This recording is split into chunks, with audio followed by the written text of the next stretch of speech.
दोस्तों, आज के दौर में हमारे लिए जो चीज सबसे जरूरी है वो है हमारी हेल्थ और मनी। मॉडर्न साइंस आज इतनी तरक्की कर रही है कि अब लगभग हर बीमारी का इलाज साइंस के पास आ गया है और अब तो लोगों की लाइफ एक्सपेक्टेंसी भी बढ़ती जा रही है। जहां लोगों की एवरेज लाइफ एक्सपेक्टेंसी 60 से 65 साल थी, वही अब बढ़कर 70 से 75 साल हो गई है। वहीं अगर हम पैसे यानी मनी की बात करें तो आज भी वही इन्वेस्टिंग, पर्सनल फाइनेंस और बिजनेस प्लानिंग की ही बात होती है। और इन चीजों को समझकर शायद ही कोई अच्छा इन्वेस्टर बना। ओवर द इयर्स हमने ये सीखा कि डॉक्टर कैसे बनते हैं, इंजीनियर कैसे बनते हैं, लॉयर कैसे बनते हैं। इन सब के बारे में हमने प्रॉपर पढ़ाई की और फिर इन स्किल्स को लर्न किया। लेकिन शायद ही कोई हो जिसने पर्सनल फाइनेंस को पढ़कर डेब्ट मैनेजमेंट की स्किल्स सीखी हो या जिसने बहुत पैसे सेव कर लिए हों। इसकी मेन वजह यही है कि हमने फाइनेंस को भी बाकी सब्जेक्ट्स की तरह ही समझा है। जैसे फिजिक्स में हम लॉ और रूल्स को समझते थे, ठीक इसी तरह हमने फाइनेंस को भी समझा। हमने फाइनेंस के फॉर्मूलाज और रूल्स सब याद कर दिए और यहीं पर हम गलती कर जाते हैं, क्योंकि फाइनेंस को फिजिक्स की तरह नहीं समझा जाता है, बल्कि फाइनेंस या यूं कहें हमें मनी की साइकोलॉजी को समझना होता है। आज हम जिस बुक पर डिस्कशन करने जा रहे हैं उस बुक का नाम है psychology of money, timeless lesson on wealth, grid and happiness, और इसके ऑथर हैं मॉर्गन हॉसेल। दोस्तों, पैसा आपको हर जगह दिखेगा और पैसा ही हमारी लाइफ को अफेक्ट करता है और हमें कंफ्यूज भी करता है। हर इंसान का पैसे को लेकर अलग अलग परसेप्शन है और हर इंसान अपने अपने परसेप्शन के अकॉर्डिंग ही बिहेव करता है। ऑथर कहते हैं कि फाइनेंस को लेकर अक्सर हम यही सोचते हैं कि इसे भी बाकी सब्जेक्ट्स की तरह ही फॉर्मूलाज और रूल्स के हिसाब से समझा जा सकता है, और अक्सर हम फाइनेंस को समझने के लिए कई सारे फार्मूलाज और रूल्स का यूज भी करते हैं। लेकिन फिर भी कई बार ऐसा भी होता है कि सारे फार्मूलाज और रूल्स अप्लाई करने के बाद भी हम फाइनेंशियली स्ट्रांग नहीं हो पाते। इसकी वजह सिर्फ यही है कि हम फाइनेंशियली स्ट्रांग इसलिए नहीं हो पाते क्योंकि हम फार्मूले तो सारे याद कर लेते हैं, लेकिन हम अपने अंदर वो एटीट्यूड और बिहेवियर डेवलप नहीं कर पाते हैं जो पैसे सेव करने के लिए हमारे काम आए। यानी आप पैसे को तभी सेव कर पाएंगे जब आप अपने अंदर के बिहेवियर को बदलेंगे। आप अपने असल में हम में से कोई भी पैसे के मामले में बेवकूफ नहीं है, हम सभी चालाक हैं। लेकिन बस फर्क इतना ही है कि हम पैसों का इस्तेमाल अपनी लाइफ में हुए एक्सपीरियंस के हिसाब से ही करते हैं। इसलिए पैसों के मामले में किसी को बेवकूफ या पागल मत समझिए। बस यही समझिए कि ये जो भी चीज कर रहा है वो अपनी लाइफ के एक्सपीरियंस की वजह से ही कर रहा है। Luck and risk. Bill Gates किसी भी इंट्रोडक्शन के मोहताज नहीं है। दुनिया के सबसे अमीर में से एक बिल गेट्स को लगभग सभी जानते हैं। अक्सर हमारे दिमाग में ये सवाल उठता है कि आखिर बिल गेट्स इतने अमीर हुए कैसे। इसे हम बिल गेट्स की कहानी से ही समझते हैं। बिल गेट्स 28 अक्टूबर 1955 में सीटल, वॉशिंगटन में बोर्न हुए थे और बचपन से ही इनका इंटरेस्ट टेक्नोलॉजी की तरफ था। और जब ये 13 साल के हुए तो इनका एडमिशन लेक साइड स्कूल में करा दिया गया था। लेक साइड स्कूल पूरे सीटल में इकलौता स्कूल था जहां पर कंप्यूटर था। यहां तक कि सीटल की बड़ी बड़ी यूनिवर्सिटीज और कॉलेजेस में भी कंप्यूटर नहीं था। लेक साइड स्कूल में ही बिल गेट्स की दोस्ती पॉल एलन के साथ हो गई थी, जो बाद में बिल गेट्स के साथ माइक्रोसॉफ्ट के को फाउंडर बने। शुरुआती दौर में कंप्यूटर बच्चों के कोर्स का हिस्सा नहीं हुआ करता था, बल्कि इसे एज अ को करिकुलम एक्टिविटी के तौर पर लिया जाता था। बिल गेट्स और पॉल एलन दोनों को ही कंप्यूटर में जबरदस्त इंटरेस्ट था और ये दोनों ही अपना खाली टाइम कंप्यूटर के सामने बैठकर बिताते थे और धीरे धीरे करके दोनों ही कंप्यूटर में एक्सपर्ट होते चले गए। दोनों ही कंप्यूटर पर कुछ वर्क कर रहे थे कि अचानक से पॉल एलन ने फॉर्च्यून मैगजीन उठाई और बिल गेट्स को दिखाई और कहा कि 500 फॉर्च्यून कंपनी में आना कितनी बड़ी बात होती होगी। इसके जवाब में 13 साल के बिल गेट्स ने कहा कि एक दिन हमारी भी कंप्यूटर कंपनी होगी और हमारी भी कंपनी 500 फॉर्च्यून में लिस्ट होगी। और आज हम सभी माइक्रोसॉफ्ट के सक्सेस के बारे में जानते हैं। अब हमारे लिए सोचने वाली बात यह है कि जब बिल गेट्स ने यह बात कही तो उस वक्त 13 साल की उम्र के पूरी दुनिया में 303 मिलियन बच्चे थे। यूएसए में कुल 18 मिलियन बच्चे थे जिनकी एज 13 साल थी। न्यूयॉर्क में कुल 2,70,000 बच्चे थे जिनकी उम्र 13 साल थी और लेक साइड में सिर्फ 300 ही बच्चे थे जिनकी एज 13 साल की थी। यानी उस वक्त पूरी दुनिया के 303 मिलियन बच्चों में से सिर्फ एक बिल गेट्स ही थे जिन्हें कंप्यूटर की इतनी नॉलेज थी और जो 13 साल की एज में कंप्यूटर खरीदने के लिए कैपेबल थे और जिनके मन में कंप्यूटर कंपनी बनाने का ख्याल आया। बिल गेट्स का यह मानना था कि अगर उनकी लाइफ में लेक साइड नहीं होता तो शायद माइक्रोसॉफ्ट भी नहीं होता। यानी हम ये क्लियरली कह सकते हैं कि आज अगर बिल गेट्स इस मुकाम पर हैं तो कहीं ना कहीं अपने स्ट्रॉन्ग लक की बदौलत ही हैं। हालांकि इस बात से भी हम डिनाई नहीं कर सकते कि वो हार्ड वर्किंग नहीं है, वो बिल्कुल हार्ड वर्किंग है, लेकिन उन्हें इस मुकाम पर लाने वाला सिर्फ उनका लक था। अब हम बात करते हैं बिल गेट्स के एक और फ्रेंड केंट इवांस की। बिल गेट्स और इवांस की फ्रेंडशिप तब हुई जब बिल गेट्स 8th ग्रेड में थे। बिल गेट्स, पॉल एलन और केंट इवांस तीनों ही बचपन से ये सपना देखते थे कि एक दिन तीनों मिलकर कंपनी बनाएंगे। यहाँ तक कि तीनों ये भी डिस्कस करते थे कि कौन सीईओ बनेगा और कौन मैनेजर। लेकिन दोस्तों, किस्मत का कुछ अलग ही प्लान था। माउंटेनियरिंग करने के दौरान केंट इवांस की डेथ हो गई। हैरत की बात यह थी कि पूरे यूएसए में माउंटेनियरिंग करने के दौरान सिर्फ 36 लोग की ही डेथ होती थी और माउंटेनियरिंग में 1 मिलियन में से सिर्फ 1 लोग की ही डेथ होने के चांसेस रहते हैं। जहां बिल गेट्स के पास लक था, वहीं केंट इवांस की किस्मत में रिस्क आया। केंट इवांस ने उस रिस्क को फेस किया जो लाखों लोगों में से किसी एक को मिलता है। बिल गेट्स और केंट इवांस दोनों ही की एनर्जी सेम थी, दोनों का मैग्नीट्यूड सेम था और दोनों के ख्वाब भी सेम थे, लेकिन दोनों के डायरेक्शन अलग हो गए थे। ये सच है कि लक और रिस्क आपस में सिबलिंग है, यानी दोनों ही भाई बहन जैसे हैं और दोनों ही एक जैसे ही होते हैं। अगर आपको यकीन करना हो तो आपको दोनों पर ही यकीन करना होगा। लक और रिस्क, ये दोनों फैक्टर्स हमारी लाइफ का एक इम्पॉर्टेंट हिस्सा हैं। कभी हमारा लक हमारे साथ रहता है तो कभी हम रिस्क में रहते हैं, लेकिन हमारे लिए दोनों को ही मेजर करना और दोनों को ही एक्सेप्ट करना मुश्किल होता है। ऑथर कहते हैं कि अगर हम किसी वेल्दी को देखें तो हमें बिल्कुल भी ये अंदाजा नहीं लगाना चाहिए कि इसकी जो वेल्थ है वो इसने कड़ी मेहनत करके बनाई है। हो सकता है कि उसकी वेल्थ को पाने के लिए उसके लक ने उसका साथ दिया, या फिर अगर हम किसी वेल्दी इंसान को देखें तो हम ये परसेप्शन ना बनाएं कि इसे लक की वजह से वेल्थ मिली। हो सकता है उस इंसान ने उस वेल्थ को पाने के लिए जबरदस्त रिस्क लिया। सो बेसिकली यही है कि हमें बिल्कुल भी किसी की वेल्थ के बारे में परसेप्शन नहीं लगाना चाहिए। कोई अपनी किस्मत की वजह से ये बन जाता है तो कोई और जबरदस्त मेहनत करके अमीर बनता है। पैसे की ये खासियत है कि ये दोनों ही लोगों के पास आ सकता है, नेवर इनफ। दोस्तों, अगर आपको भूख लगी हो और आपके सामने खाने की टेबल लगी और आपसे ये कहा जाए कि आपकी जो मर्जी हो वो आप खा सकते हैं और चाहे जितना खा सकते हैं।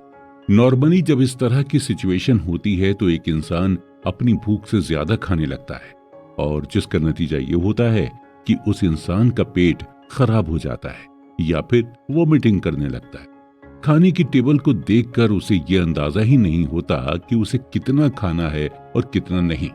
ठीक इसी तरह का बिहेवियर हम पैसे के साथ भी करते हैं। जब हमारे पास पैसे का फ्लो बनने लगता है तो हम यही सोचते रहते हैं कि हमारे पास और ज्यादा पैसा है। और ज्यादा पैसे कमाने के लिए हम रिस्क पर रिस्क लेते चले जाते हैं, हम लालच में आ जाते हैं। हमें ये मालूम ही नहीं होता कि हमें कहां पर खुद से इनफ बोल देना चाहिए। जितने भी लोग अमीर हुए हैं वो कभी भी पैसे के पीछे नहीं भागते, बल्कि वो पैसे को अट्रैक्ट करते हैं अपनी मेहनत से, अपनी समझदारी से, और वो खुद को ज्यादा पैसे कमाने से रोकते भी हैं। और शायद यही वजह है कि उनके पास और पैसा आता ही जाता है। इस बात को डीपली समझाने के लिए ऑथर हमें रजत गुप्ता का एग्जाम्पल देते हैं। रजत गुप्ता कोलकाता में बॉर्न हुए थे, यानी पैदा हुए थे, और टीनेज में पहुंचते पहुंचते ये पूरी तरह से अनाथ हो चुके थे। लेकिन आगे चलकर जो उन्होंने अचीव किया वो वाकई में सरप्राइजिंग था। मिड 40s तक पहुंचते पहुंचते रजत मैककिन्से कंपनी के सीईओ बन गए थे। मैककिन्से दुनिया की सबसे बड़ी कंसल्टिंग फर्म है। मैककिन्से से 2007 में रिटायर्ड होने के बाद रजत को यूनाइटेड नेशन और इकोनॉमिक फोरम में भी काफी अहम रोल मिला, और रजत ने बिल गेट्स के साथ भी मिलकर कई सारे प्रोजेक्ट्स पर काम भी किया था। यानी ओवरऑल रजत एक प्रेस्टिजियस लाइफ को जी रहे थे, और सभी के लिए ये सीखने वाली बात थी कि एक इंसान जो स्लम में पैदा हुआ, उसका उठना बैठना दुनिया के बड़े बड़े लोगों के साथ था। 2008 तक रजत गुप्ता की वेल्थ $100 मिलियन हो गई थी। यह अमाउंट इतना था कि इस अमाउंट से रजत जो चाहते, मिलेनियर तो थे, लेकिन अब वो बिलियनियर बनना चाहते थे। रजत लगभग 5 कंपनीज के बोर्ड ऑफ डायरेक्टर्स में शामिल थे। इसके अलावा बिलियनियर बनने की ख्वाहिश को भी पूरा करने के लिए रजत गुप्ता साइड हसल भी करने लगे, यानी एक्स्ट्रा इनकम जनरेट करने के तरीके का इस्तेमाल करने लगे। रजत शेयर ट्रेडिंग भी जमकर करने लगे थे। उन्हें किसी ने टिप दी कि वॉरेन बफेट बैंक के सर्वाइवल के लिए $5 बिलियन का फंड देने वाले हैं। रजत गोल्डमैन सैक्स के बोर्ड ऑफ डायरेक्टर्स में शामिल थे। गोल्डमैन इन्वेस्टमेंट बैंकिंग की फील्ड में काफी बड़ा नाम थी। रजत को जब ये पता चला कि वॉरेन बफेट गोल्डमैन बैंक में इन्वेस्ट भी करने वाले हैं, तो उन्होंने फंड मैनेजर राज राजारत्नम को फोन करके बताया, और फिर राज राजारत्नम ने अपने लिए और रजत गुप्ता के बिहाव पर गोल्डमैन के टोटल 1,75,000 शेयर खरीद लिए, और फाइनली गोल्डमैन के शेयर के प्राइस बढ़ गए।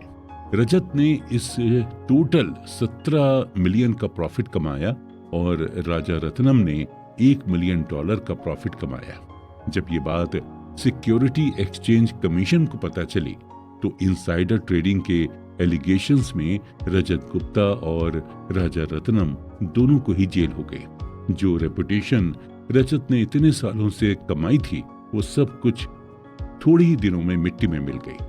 अगर ऑथर की माने तो आपको अपने पास ऐसे कई सारे एग्जाम्पल मिलेंगे जिनके पास पैसे की कोई भी कमी नहीं रहती है, लेकिन फिर भी वो ज्यादा से ज्यादा कमाने के चक्कर में खुद को ही बर्बाद कर देते हैं। और इसकी सिर्फ यही वजह है कि उन्हें साइकोलॉजी ऑफ मनी नहीं पता होती। जब आपके पास बहुत ज्यादा पैसे आ जाएं, तो एक ऐसा टाइम आता है जहां पर आपको इनफ बोलना पड़ता है। अगर आप खुद को रोकेंगे नहीं, तो आप पैसों के जाल में फंसते चले जाएंगे, और नतीजा ये होगा कि आप अपनी इज्जत भी गंवाएंगे और अपना पैसा भी। आपको 4 चीजें हमेशा ध्यान में रखनी होंगी। पहली है, the hardest financial skills is getting the goal post moving. यानी जब आपके पास ज्यादा पैसा आ जाए, तो आपको ज्यादा का लालच नहीं करना चाहिए। आपको धीरे धीरे आगे के गोल पर काम करना चाहिए। एम्बिशन पर ज्यादा सेटिस्फेक्शन पर फोकस करना चाहिए। जितनी तेजी से आप पैसे की तरफ भागेंगे, उतनी ही तेजी से पैसा आपसे दूर भागेगा। इसलिए जरूरी यह है कि आप धीरे धीरे पैसे की तरफ जाएं और पैसे से सेटिस्फाइड होना सीखें। दूसरी है, social comparison is the problem here. अपनी वेल्थ का, अपनी इनकम का कंपैरिजन किसी और से बिल्कुल भी ना करें, क्योंकि सोशल कंपैरिजन एक ऐसी लड़ाई है जो कोई भी जीत नहीं सकता, और ये लड़ाई कभी खत्म नहीं होती, लेकिन इसे खेलने वाला हारता जरूर। आप अपने पैसे का कंपैरिजन करके खुद को ही मेंटली परेशान करते हैं। तीसरी है, enough is not too little. Enough के थ्रू आपको ये रियलाइज करना होता है कि अगर आपने अपने आप को ज्यादा से ज्यादा पैसे कमाने के लिए पुश किया तो एक ऐसा पॉइंट आएगा जहां पर आपको रिग्रेट होगा। जैसे हमने शुरू में कहा था कि आप उतना ही खाना खाइए जितना कि आप डाइजेस्ट कर सकें। इसलिए आपको पता होना चाहिए कि आपको कहां पर खुद को रोकना है। और चौथी है, there are many things never worth risking no matter the potential gain. Rajat Gupta जब जेल से छूटे तो उन्होंने यही स्टेटमेंट दिया था कि हमें किसी चीज से अटैचमेंट नहीं रखनी चाहिए, वो चाहे रेपुटेशन की अटैचमेंट हो या पैसों की अटैचमेंट हो। कुछ ऐसी चीजें हैं जो इनवैल्यूएबल हैं, जैसे हमारी फैमिली, सोसाइटी में हमारी रिस्पेक्ट, फ्रीडम और इंडिपेंडेंस। ये सभी चीजें हमें बड़ी ही मुश्किल से मिलती हैं और हमें तभी रिस्क लेना चाहिए जब हमें ये लगे कि हमारे रिस्क लेने से इन इनवैल्यूएबल चीजों पर कोई असर नहीं पड़ेगा। आप जरा खुद सोचिए कि ऐसा रिस्क लेने से क्या फायदा जहां पर आपकी इज्जत दांव पर लगे, या फिर आपकी फैमिली को प्रॉब्लम हो जाए, या आपकी फ्रीडम खत्म हो जाए। इसलिए जब भी कोई रिस्क लें तो इन सब चीजों के बारे में जरूर सोचें। सेटिस्फाई होना सीखें और पैसे को अट्रैक्ट करना सीखें। और पैसे को आप अट्रैक्ट तभी कर पाएंगे जब आप उसके पीछे भागना छोड़ देंगे। कॉन्फाउंडिंग कंपाउंडिंग। दोस्तों, एग्जाम से पहले एक रात पढ़ाई करके आप अच्छे नंबरों से पास हो सकते हैं, लेकिन टॉपर बनने के लिए आपको लगातार रोजाना पढ़ाई करनी होती है। आप सिर्फ एक दिन पढ़कर टॉप नहीं कर सकते। अगर आपको कोई कंपटीशन एग्जाम बीट करना हो तो उसके लिए एक ही दिन की पढ़ाई काफी नहीं होती, बल्कि आपको हर दिन थोड़ा थोड़ा पढ़ना होता है, तभी जाकर आप कंपटीशन बीट कर पाते हैं। ठीक इसी तरह का कॉन्सेप्ट पैसे के साथ भी। पैसा उसी को अपनी तरफ खींचता है जो उसके पीछे लगातार कंसिस्टेंसी के साथ मेहनत करता जाता है। अगर आपको सही मायने में वेल्दी होना है तो आपको रोजाना पैसे कमाने के लिए मेहनत करनी होगी। अक्सर लोग जल्दी से अमीर बनने की सोचते हैं और जल्दी पैसे कमाने के चक्कर में वो लोग गलत तरीकों का इस्तेमाल करने लगते हैं, और नतीजा ये होता है कि जितनी तेजी से वो पैसा कमाएं उतनी ही तेजी से उनका पैसा चला भी जाए। पैसे की साइकोलॉजी पता नहीं होती। उन्हें ये नहीं मालूम होता कि पैसा उनसे अट्रैक्ट होता है जो उसे पाने के लिए हर मेहनत करते जाते हैं। हम छोटी छोटी चीजों को करके ही बड़ी चीजों को पा सकते हैं, और छोटी चीजें करके बड़ी चीज पाने को ही कंपाउंडिंग कहते हैं। इस बात को ऑथर हमें एग्जाम्पल देकर समझाते हैं कि अगर आपका अपना वजन कम करना चाहते हैं तो आपका वजन एक ही दिन में कम नहीं हो जाएगा। आपको अपने वजन को कम करने के लिए डेली जिम जाना होगा और डेली एक्सरसाइज करनी होगी। जब आप डेली ये सभी प्रोसेस करेंगे तभी आपका वजन कम हो पाएगा। इस बात को सही तरह से समझने के लिए हम वॉरेन बफेट का एग्जाम्पल लेते हैं। वॉरेन बफेट के ऊपर लगभग 2000 किताबें लिखी जा चुकी हैं। ज्यादातर लोग यही कहते हैं कि वॉरेन बफेट दुनिया के सबसे अच्छे इन्वेस्टर्स में से एक हैं। नो डाउट, इस बात पर किसी को कोई शक नहीं है, लेकिन कुछ ही राइटर्स ऐसे हैं जो ये मेंशन करते हैं कि वॉरेन बफेट ने इन्वेस्टिंग की शुरुआत कब से की थी। बहुत कम ही लोग जानते हैं कि वॉरेन बफेट जब लगभग 10 साल के थे तभी से उन्होंने इन्वेस्टिंग की शुरुआत कर दी थी। अभी फिलहाल वॉरेन बफेट की नेट वर्थ $85 बिलियन के आसपास है, और इस $85 बिलियन में से $84.5 बिलियन उन्होंने तब कमाए थे जब उनकी उम्र 50 साल के पार हो गई थी, और $81.5 बिलियन उन्होंने तब कमाए जब वो अपने मिड 60s में थे। यानी 40 साल तक उनकी कमाई कोई खास नहीं थी, लेकिन वो लगातार इन्वेस्टमेंट करते चले गए। 40 साल की मेहनत का नतीजा उन्हें तब मिला जब उनकी एज 50 से ज्यादा हो गई थी। यानी वॉरेन बफेट की कमाई कंपाउंडिंग प्रोसेस के थ्रू हुई। अक्सर हमारे साथ यही होता है कि हम शुरू में बड़े ही जोश खरोश के साथ मेहनत करते हैं, लेकिन जब हमें इसका रिजल्ट तुरंत नहीं मिलता तो हम हिम्मत हारने लगते हैं। ठीक इसी तरह जब हम अपने पैसे को शेयर मार्केट में इन्वेस्ट करते हैं और कुछ दिनों के बाद जब हमें इन्वेस्ट किए हुए पैसे में प्रॉफिट नहीं दिखाई देता तो हम इम्पेशेंट होकर उस शेयर को कम दाम में बेच देते हैं। ऑथर बताते हैं कि कंपाउंडिंग को आप इफेक्टिव तरीके से कर सकते हैं। जब आपके अंदर पेशेंस होगा। इसी तरह जब हम बिजनेस की शुरुआत करते हैं और उस बिजनेस की शुरुआत में हमें प्रॉफिट नहीं होता तो हम बेचैन यानी रेस्टलेस होने लगते हैं और नतीजतन उस बिजनेस को हम बंद कर देते हैं। वॉरेन बफेट रिचेस्ट इन्वेस्टर जरूर हैं, लेकिन उन्हें ग्रेटेस्ट इन्वेस्टर नहीं माना जाता। जिम साइमंस ने 1988 से 66% एनुअली अपनी इनकम को कंपाउंड किया है, जबकि वॉरेन बफेट ने 22% एनुअली अपने पैसे को कंपाउंड किया है। सरप्राइजिंगली साइमन की नेटवर्थ $21 बिलियन है और जबकि वॉरेन बफेट की $85 बिलियन है, यानी बफेट 75% ज्यादा वेल्दी हैं साइमन से। जब साइमन इतने अच्छे इन्वेस्टर हैं तो इनकी नेटवर्थ वॉरेन बफेट से इतनी कम क्यों है? इसका सिंपल सा आंसर ये है कि साइमन ने इन्वेस्टिंग की शुरुआत 50 की उम्र से की थी, यानी बफेट के 40 साल बाद। अगर उन्होंने भी बफेट की तरह 10 साल की उम्र से इन्वेस्टिंग की शुरुआत की होती तो आप सोच ही नहीं सकते हैं कि इस वक्त उनकी करंट नेटवर्थ क्या हो सकती। बफेट और साइमन की नेटवर्थ का डिफरेंस आगे भी शायद ऐसा ही रहे। अगर मैं आपको अपने दिमाग में 8 जमा 8 जमा 8 जमा 8 जमा 8 जमा 8 जमा 8 जमा 8 जमा 8 जोड़ने को कहूं तो आप कुछ ही सेकंड में ऐसा कर लेंगे, जो कि 72 है। लेकिन अगर मैं आपको 8 गुणा 8 गुणा 8 गुणा 8 गुणा 8 गुणा 8 गुणा 8 गुणा 8 गुणा 8 का हिसाब लगाने को कहूं तो आपका सर फट जाएगा, जो कि है 13,42,17,728। आप यहाँ क्लियरली देख सकते हैं कि ऐड करने में आपको क्या आंसर मिला था और मल्टीप्लाई करने में आपको क्या आंसर मिला। अगर हम सिंपल वर्ड्स में कहें तो कंपाउंड का मतलब मल्टीप्लाई करना ही होता है। इसका मतलब यही हुआ कि आपको अपने पैसों को जोड़ना नहीं है, बल्कि उसे मल्टीप्लाई करते जाना है, यानी आपको पैसे से ही पैसा बनाना है, और वो चाहे आप बिजनेस करके करें या फिर किसी इन्वेस्टमेंट के थ्रू करें। और हमेशा ये ध्यान रखें कि कंपाउंडिंग का नतीजा आपको फौरन नहीं मिलता, बल्कि इसका नतीजा आपको धीरे धीरे मिलता है, और इसका नतीजा ऐसा होता है जिसे देखकर आप खुद हैरान हो जाएंगे। इसलिए अगर आप इन्वेस्ट करना चाहते हैं तो जरूरी नहीं कि आप बहुत बड़े अमाउंट से इन्वेस्ट करें, आप छोटे अमाउंट से भी इन्वेस्ट की शुरुआत कर सकते हैं।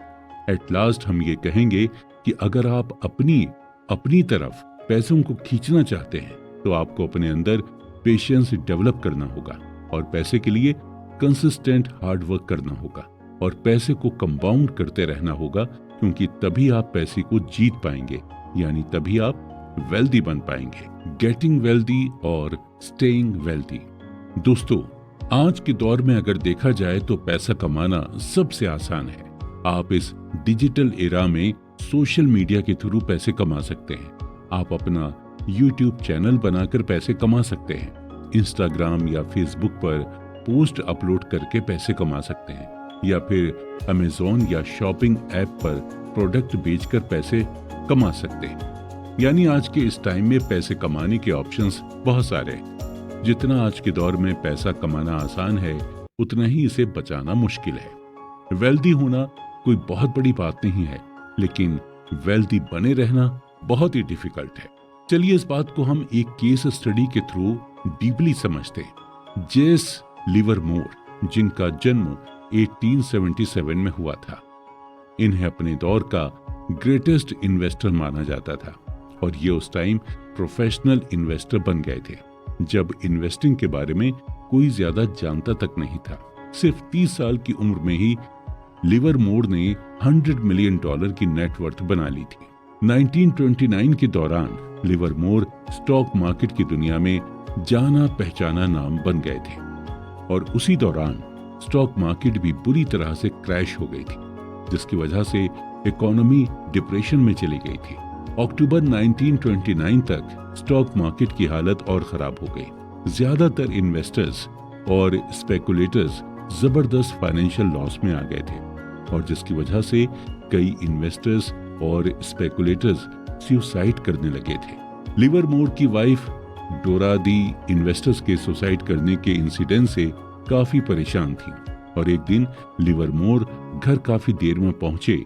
घर देर में पहुंचने की वजह से लिवरमोर की वाइफ डोराथी काफी परेशान हो गई थी, लेकिन लिवरमोर को देखकर उन्हें सुकून मिला और उन्होंने लिवरमोर को अपने परेशान होने की वजह बताई। तो उन्होंने उन्हें बताया कि इस स्टॉक मार्केट के क्रैश में उन्हें बहुत फायदा पहुंचा है और लिवरमोर ने सिर्फ एक ही दिन में कई मिलियन डॉलर्स कमा लिए थे। लिवरमोर ने वाइफ डोराथी से यह भी कहा कि हम वेल्दी ही रहेंगे, हमेशा परेशान होने की कोई जरूरत नहीं है। तो जहां लिवरमोर की फैमिली खुश थी, वहीं एक और फैमिली जो उस दिन खुश नहीं थी, अब्राहम जर्मेंस्की की फैमिली।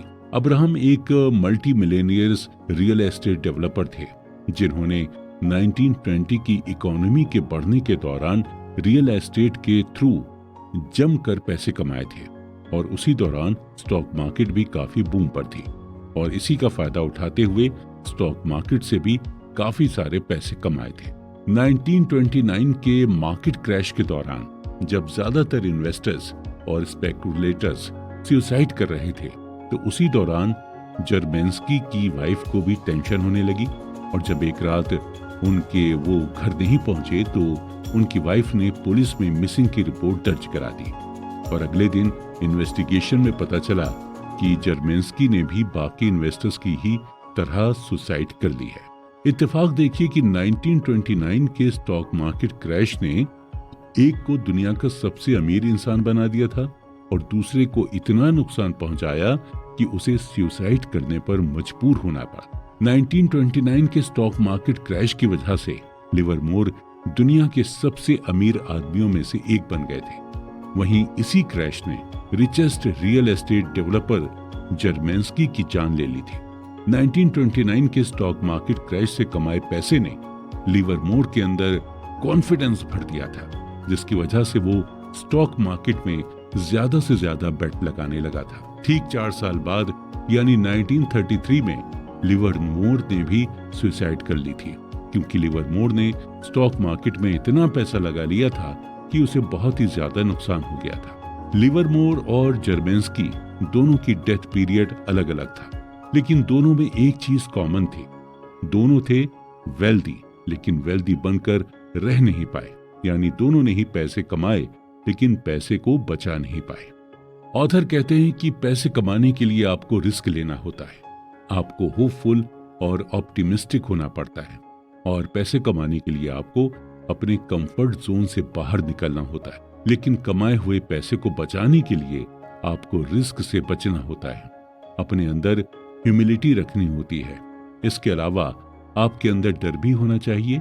आपके अंदर ये डर होना चाहिए कि आपने इतनी मेहनत करके जो पैसे कमाए हैं वो कभी भी खत्म हो सकते हैं, आपको कभी भी नुकसान हो सकता है। ज्यादातर वेल्दी लोग इसी माइंडसेट के साथ चलते हैं और शायद इसलिए जितने भी वेल्दी लोग हैं वो बिल्कुल सिंपल लाइफ जीते हैं और अपने पैसे को बिल्कुल सोच समझकर खर्च करते हैं। वेंचर कैपिटल फर्म सेक्वोइया कैपिटल के हेड माइकल मोरिट्ज से जब पूछा गया कि वो अभी तक मार्केट में किस तरह से बने हुए हैं, उनकी कंपनी का अभी तक मार्केट में लगातार टिके रहने का रीजन क्या है, इसका जवाब देते हुए माइकल ने कहा कि डर की वजह से ही वो आज सेक्वा कैपिटल अभी तक टिकी हुई है। मोरिट्स का ये मानना है कि उन्हें ये डर रहता है कि अगर आज उन्होंने पैसे कमाए तो जरूरी नहीं है कि कल भी उसी तरह वो पैसे कमा पाएंगे। अगर आज उनके साथ चीजें अच्छी हो रही हैं तो जरूरी नहीं है कि कल भी सब चीजें उनके साथ अच्छी ही हों। यानी हम ये भी कह सकते हैं कि हमारे अंदर अगर सर्वाइवल का डर नहीं होगा तो शायद हम ज्यादा दिनों तक वेल्दी नहीं रह पाएंगे। ऑथर के हिसाब से वेल्दी बने रहने के लिए हमें अपने अंदर सर्वाइवल माइंडसेट रखना होगा और इसे आप 3 तरीके से देख सकते हैं। पहला यह है कि आपको ये सोचना होगा कि आप फाइनेंशियली अनब्रेकेबल हैं। अगर आप फाइनेंशियली अनब्रेकेबल हैं तो आपको हमेशा बड़ा रिटर्न मिलेगा और आपको बड़ा रिटर्न तभी मिल पाएगा जब आप लॉन्ग टर्म के लिए सरवाइव कर पाएंगे। दूसरा यह है कि आपको प्लानिंग बनाकर चलना होगा। जी हाँ, सर्वाइवल माइंडसेट रखने के लिए प्लानिंग करना बेहद जरूरी है। एक प्लान तभी यूजफुल होगा जब ये रियलिटी सरवाइव कर जाए। तीसरा यह है कि आपको ऑप्टिमिस्टिक पर्सनैलिटी रखनी होगी। जब आप ऑप्टिमिस्टिक पर्सनैलिटी रखते हैं तो आपके अंदर सर्वाइवल माइंडसेट आने लगता है। ऑप्टिमिस्टिक होने पर आपके अंदर बिलीफ भी आता है कि आप कैसी भी सिचुएशन में सरवाइव कर लेंगे। हमेशा ये ध्यान रखें कि पैसा कमाना मुश्किल नहीं है, बल्कि उस पैसे को बचाए रखना मुश्किल है। इसलिए जब आप पैसे कमा लें तो आपको यही कोशिश करनी चाहिए कि उस पैसे को कैसे बचाएं, और आप पैसे बचाकर ही पैसे को अपनी ओर तेजी से अट्रैक्ट कर सकते हैं। Tells you win. दोस्तों, हम अपनी लाइफ में बहुत सारी चीजों को करते रहते हैं और बहुत सारे प्लान बनाते रहते हैं, लेकिन इनमें से कुछ प्लान सक्सेसफुल होते हैं और कुछ प्लान में हमें फेलियर मिलती है। कई बार ऐसा होता है कि जब हम किसी सक्सेसफुल इंसान को देखते हैं तो हम सिर्फ उसकी सक्सेस के बारे में ही सोचते हैं, लेकिन हम कभी ये नहीं सोचते हैं कि उस सक्सेस को पाने के लिए वो इंसान कितनी बार फेल हुआ होगा। हॉलीवुड के मशहूर एक्टर ब्रैड पिट को 30 साल लगातार काम करने के बाद स्टार गिल्ड बेस्ट एक्टर का अवार्ड मिला था। टाइटैनिक के हीरो लियोनार्डो डिकैप्रियो को बेस्ट एक्टर के लिए ऑस्कर नॉमिनेशन 5 बार मिला, लेकिन जीता उन्होंने एक ही बार। हमें नहीं पता कि हम जिस भी काम को कर रहे हैं उसमें हमें कितनी सक्सेस मिलेगी। कुछ ऐसे काम होते हैं जिसमें हम कामयाब होते हैं, तो कुछ काम ऐसे भी होते हैं जिनमें हम फेल हो जाते हैं। बिजनेस और इन्वेस्टिंग में चीजें इसी तरह से काम करती हैं। आप जितने भी इन्वेस्टर्स को देखेंगे उन्हें सक्सेस से ज्यादा फेलियर मिली होगी, और वो इस चीज को भी एक्सेप्ट करते हैं। वो ये मानकर चलते हैं कि उन्हें फेलियर ज्यादा मिलेगी, लेकिन उनकी नजर मेजॉरिटी आउटकम पर होती है, यानी उनके मन में कहीं ना कहीं ये चलता है कि सक्सेस होने पर उन्हें क्या मिलेगा। अगर ब्रैड पिट शुरू में अवार्ड ना मिलने की वजह से एक्टिंग छोड़ देते तो क्या वो इतने पॉपुलर एक्टर होते, और क्या उन्हें 30 साल के बाद बेस्ट एक्टर का अवार्ड मिलता। ब्रैड पिट को ये समझ आ गया था कि आपके कुछ प्रोजेक्ट चलते हैं और कुछ नहीं, लेकिन आपको लगातार काम करते रहना चाहिए। आपको अपने एम की ओर लगातार बढ़ते रहना चाहिए। आपको टेल के बारे में सोचना चाहिए, यानी एंड रिजल्ट के बारे में सोचना चाहिए। ऑथर कहते हैं कि आप अपने आसपास जो भी प्रॉफिटेबल, फेमस और इन्फ्लुएंशियल चीजों को देखते हैं वो टेल इवेंट का ही नतीजा होता है, यानी उस चीज को अचीव करने के लिए लाखों एफर्ट्स किए जाएंगे। जब हम अपना फोकस टेल इवेंट पर करने लगते हैं तो हमारे सामने कोई भी ऑब्स्टेकल या कोई भी परेशानी आ जाए, हमें अपना मनचाहा रिजल्ट मिल ही जाता है। और टेल इवेंट पर फोकस करके हमें यह भी समझ में आने लगता है कि यह कितना रेयर और पावरफुल है। टेल एंड ड्रिवन आपको कई सारी कंपनीज भी मिलेंगी, और टेल एंड ड्रिवन का सबसे अच्छा एग्जांपल है कोई भी वेंचर कैपिटल फर्म। अक्सर वेंचर कैपिटल फर्म नए नए स्टार्टअप को फंडिंग करती है।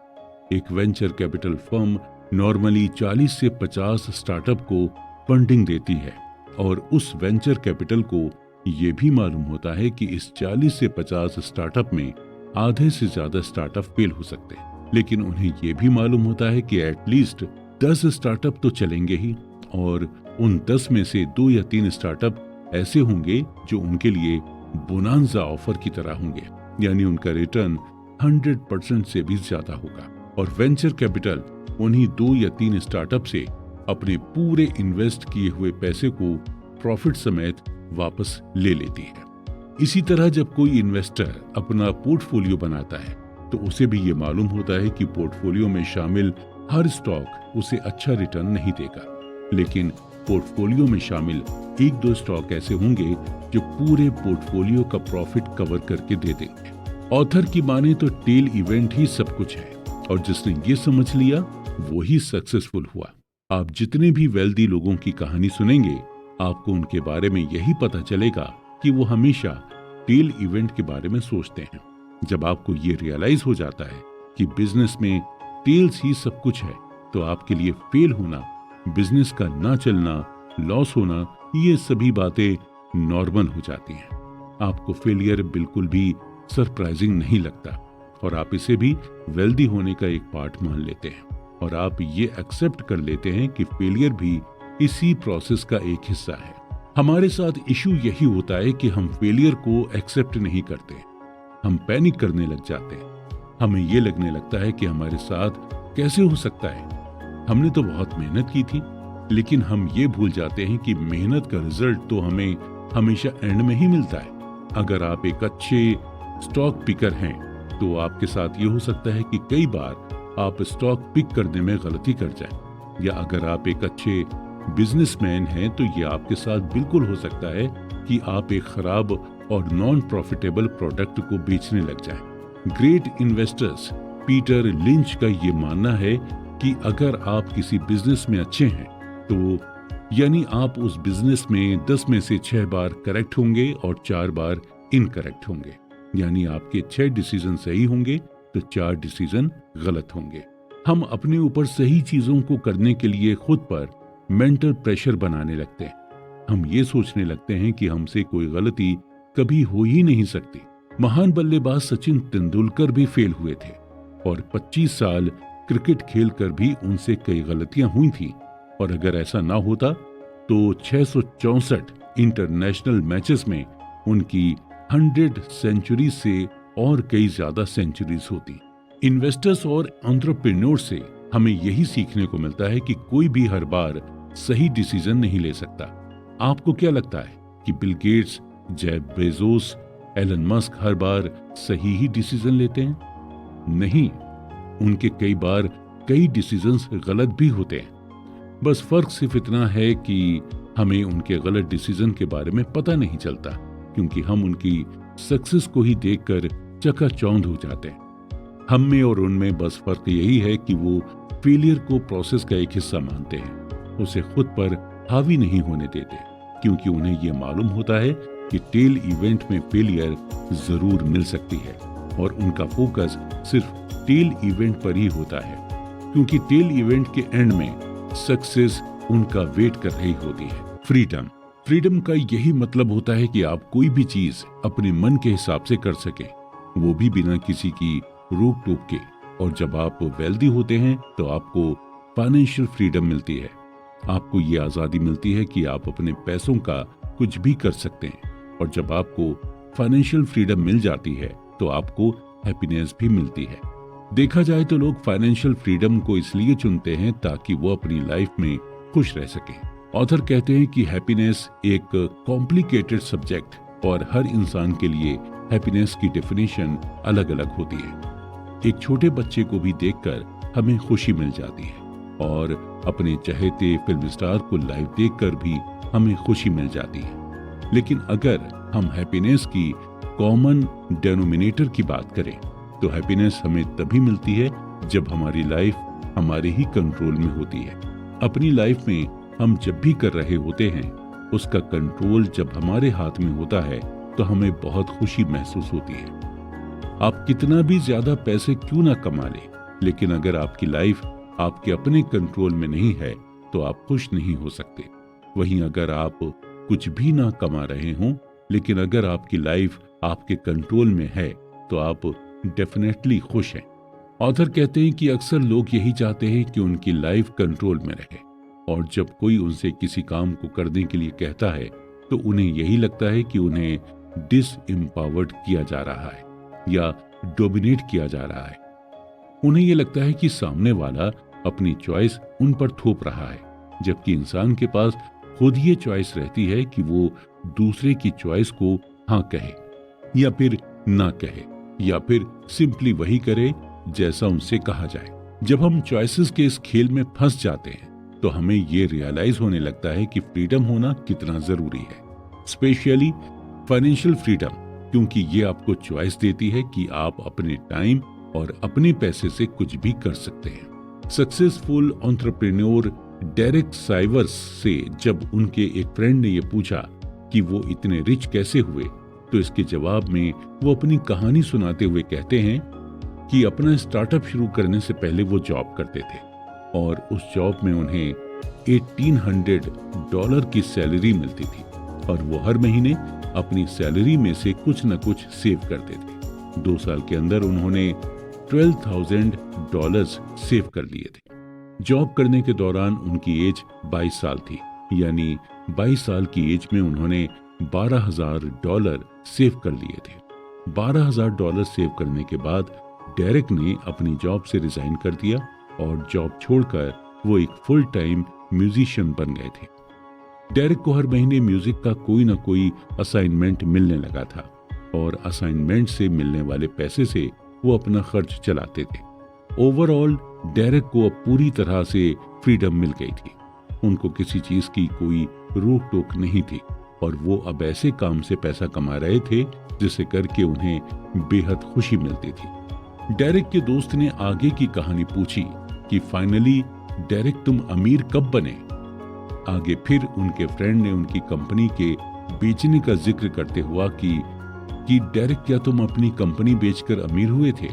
इसका जवाब डेरेक ने बड़ी खूबसूरती से देते हुए कहा था कि कंपनी बेचना तो सिर्फ पैसों का ट्रांजैक्शन था। असल में अमीर वो 22 साल की उम्र में बन गए थे जब वो फुल टाइम म्यूजिशियन बन गए थे। यानी कि हम अमीर असल में तब होते हैं जब हम वो काम करते हैं जिसे करने में हमें मजा आता है और उस काम को करने में हमें पैसे भी मिलते रहते हैं। असली फाइनेंशियल फ्रीडम तभी मिल सकती है जब आप वो करें जो आप करना चाहते हैं और उसी को करते हुए आपको पैसे भी मिलते रहें। लोग अक्सर फाइनेंशियल फ्रीडम की तलाश में अपनी जॉब चेंज करते रहते हैं क्योंकि उन्हें लगता है कि जॉब चेंज करके उन्हें ज्यादा पैकेज मिलेगा, जबकि ज्यादा पैकेज से फाइनेंशियल फ्रीडम नहीं मिलती। आपको फाइनेंशियल फ्रीडम तभी मिल पाएगी जब आपकी लाइफ आपके कंट्रोल में होगी। अब हम बात करते हैं man in the car paradox. जब आप किसी को महंगी कार चलाते हुए देखते हैं तो आप ये नहीं सोचते कि कार चलाने वाला इंसान कितना रिच होगा या उसने इस कार को खरीदने के लिए कितनी मेहनत की होगी, बल्कि आप यही सोचते हैं कि काश ऐसी ही महंगी कार हमारे पास भी होती। और ये एक पैराडॉक्स होता है। अक्सर लोग इसलिए वेल्दी होना चाहते हैं ताकि उन्हें लोग एडमायर कर सकें, लोग उन्हें पसंद करें। और ऐसे लोग इसलिए महंगे कपड़े, महंगी कार, महंगी घड़ियां खरीदते हैं ताकि वो दूसरों को इम्प्रेस कर सकें, दूसरे उन्हें एडमायर करें। बल्कि रियलिटी में दूसरे उनसे इम्प्रेस या एडमायर नहीं होते। उनके महंगे कपड़े, महंगी घड़ियां और महंगी कार देखकर दूसरे लोग अपने लिए एक बेंचमार्क तय कर लेते हैं कि उन्हें भी ऐसी ही घड़ी लेनी है, ऐसी ही महंगी कार लेनी है और ऐसे ही महंगे महंगे कपड़े पहनने हैं। और उनके अंदर भी सेम डिजायर होती है कि उनसे भी लोग इम्प्रेस हों और लोग उन्हें भी एडमायर करें। ये एक ह्यूमन टेंडेंसी है। इंसान हमेशा से चाहता है कि लोग उसे पसंद करें, उसे एडमायर करें, उसे ही लोग अपना रोल मॉडल माने। और इसके लिए ज्यादातर लोग पैसे का सहारा लेते हैं या फिर महंगी चीजों को प्रॉन्ट करके दूसरों का दिल जीतने की कोशिश करते हैं। लेकिन उन्हें भी ये मालूम होता है कि दूसरे भी यही चाहते हैं। वो आपसे और आपकी चीजों से इम्प्रेस नहीं होते हैं, बल्कि उनकी खुद की पर्सनल डिजायर उन्हें आपसे बात करने के लिए मजबूर करती है। लोगों को पैसे से इम्प्रेस करने से बेहतर है आप उन्हें अपनी ह्यूमिलिटी, काइंडनेस और एम्पैथी से इम्प्रेस करें, क्योंकि इन चीजों से बनाया गया इंप्रेशन लॉन्ग लास्टिंग होता है। आप कितने भी गरीब या अमीर हो जाएं, लेकिन अपने नेचर से आप लोगों को अपनी ओर खींच सकते हैं। Wealth is what you don't see. हम पैसे को तो अपनी आंखों से देख सकते हैं, लेकिन वेल्थ को नहीं। वेल्दी होना एक स्टेट ऑफ लिविंग है। जैसे आप हवा को नहीं देख सकते, ठीक उसी तरह आप वेल्थ को भी नहीं देख सकते। आपको ऐसे कई लोग मिल जाएंगे जो महंगी महंगी कार चलाएंगे, लेकिन महंगी कार होने पर भी वो इतने अमीर नहीं होते। वहीं आप ऐसे भी लोगों को देखेंगे जिनके पास नॉर्मल सी कार होगी, लेकिन एक्चुअल में वो बहुत अमीर होंगे। हालांकि ये भी हो सकता है कि अगर किसी के पास महंगी कार है तो वो एक्चुअल में वेल्दी हो सकता है, लेकिन उस महंगी कार की वजह से उसकी वेल्थ कम हो जाती है। ऑथर ने इस बात को हमें एग्जाम्पल देकर समझाया है कि अगर आपने 1 करोड़ की कार दी है तो इसका यही मतलब हुआ कि आपकी जो वेल्थ थी उससे आपके 1 करोड़ रुपए कम हो गए। मोस्टली जो वेल्दी होते हैं इसीलिए महंगी कार खरीदना अवॉइड करते हैं। हम अक्सर वेल्थ को देखकर ही जज करते हैं और हमें सामने वाला जैसा दिखता है हम उसी हिसाब से अपना परसेप्शन बना लेते हैं। अगर कोई महंगे ब्रांडेड कपड़े पहनता है तो हमें यही लगने लगता है कि सामने वाला वेल्दी है, लेकिन हमें पूरी रियलिटी नहीं पता होती। हो सकता है सामने वाले ने कपड़े तो महंगे पहने हैं लेकिन उसके ऊपर लाखों करोड़ों का डेब्ट हो। मॉडर्न कैपिटलिज्म की वजह से आज लोग आसानी से खुद को वेल्दी दिखाते हैं जबकि वो एक्चुअल में होते नहीं हैं। लोन लेकर आप भी महंगी कार ले सकते हैं, आलीशान घर बनवा सकते हैं या फिर महंगे कपड़े पहन सकते हैं। ये सब करना आसान है लेकिन इन चीजों को मेंटेन करना आपके लिए मुश्किल हो जाएगा। महंगी कार लेंगे तो ईएमआई भी ज्यादा आएगी और फिर उसका मेंटेनेंस का बिल भी ज्यादा आएगा। यानी महंगी चीजें लेना आसान है लेकिन उन्हें मेंटेन करना मुश्किल, और ये आप तभी कर पाएंगे जब आप वाकई में वेल्दी होंगे। इसी तरह सिंगर रिहाना ज्यादा खर्च करने के चक्कर में बैंकरप्ट हो गई थी और जिसकी वजह से उन्होंने अपने फाइनेंशियल एडवाइजर को केस कर दिया था। कोर्ट में एडवाइजर ने रिहाना से यही कहा कि जब आप महंगी महंगी चीजें खरीदेंगी तो एंड में आपके पास सिर्फ महंगी चीजें ही बचेंगी, आपके पास पैसे नहीं बचेंगे। अक्सर जब कोई ये कहता है कि वो करोड़पति बनना चाहता है तो उसका यही मतलब होता है कि वो करोड़ों रुपए खर्च कर सके। हम रिच और वेल्दी होने में डिफरेंशिएट नहीं कर पाते। रिच आपकी करंट इनकम बताती है। अगर आज आपके अकाउंट में 1 करोड़ रुपए हैं तो आप अमीर हैं, लेकिन वहीं अगर सालों से आपके अकाउंट में करोड़ों रुपए आते और जाते रहे हों तो आप वेल्दी हैं।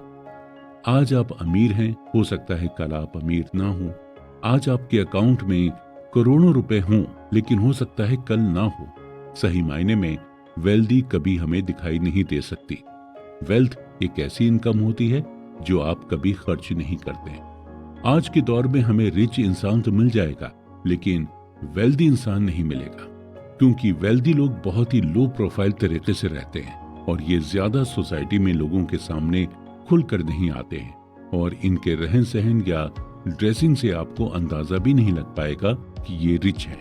डीप डाउन अगर हम देखें तो हर इंसान वेल्दी ही बनना चाहता है। वो नहीं चाहता कि आज अगर उसके पास करोड़ों रुपए हों तो कल वो करोड़ों रुपए खत्म हो जाए। इंसान यही चाहता है कि उसके पास करोड़ों रुपए हमेशा रहें और ये बढ़ते ही जाएं। इसके अलावा वो ये भी चाहता है कि उन्हें फ्रीडम और फ्लेक्सिबिलिटी मिले, और ये सभी चीजें आपको तभी मिलती हैं जब आपको ये मालूम होता है कि आपके पास फाइनेंशियल एसेट्स हैं जिसे आपने खर्च नहीं किया है। आप खुद सोचिए कि किस बात से आपको ज्यादा सेटिस्फेक्शन मिलता है, आपके अकाउंट्स में करोड़ों रुपए पड़े हों या फिर आपके अकाउंट से करोड़ों रुपए खर्च हो गए हों। जाहिर सी बात है आपको इस बात से ज्यादा सेटिस्फेक्शन मिलेगा कि आपके अकाउंट में करोड़ों रुपए हैं और ये रुपए ऐसे हैं जिन्हें आप खर्च नहीं करना चाहते।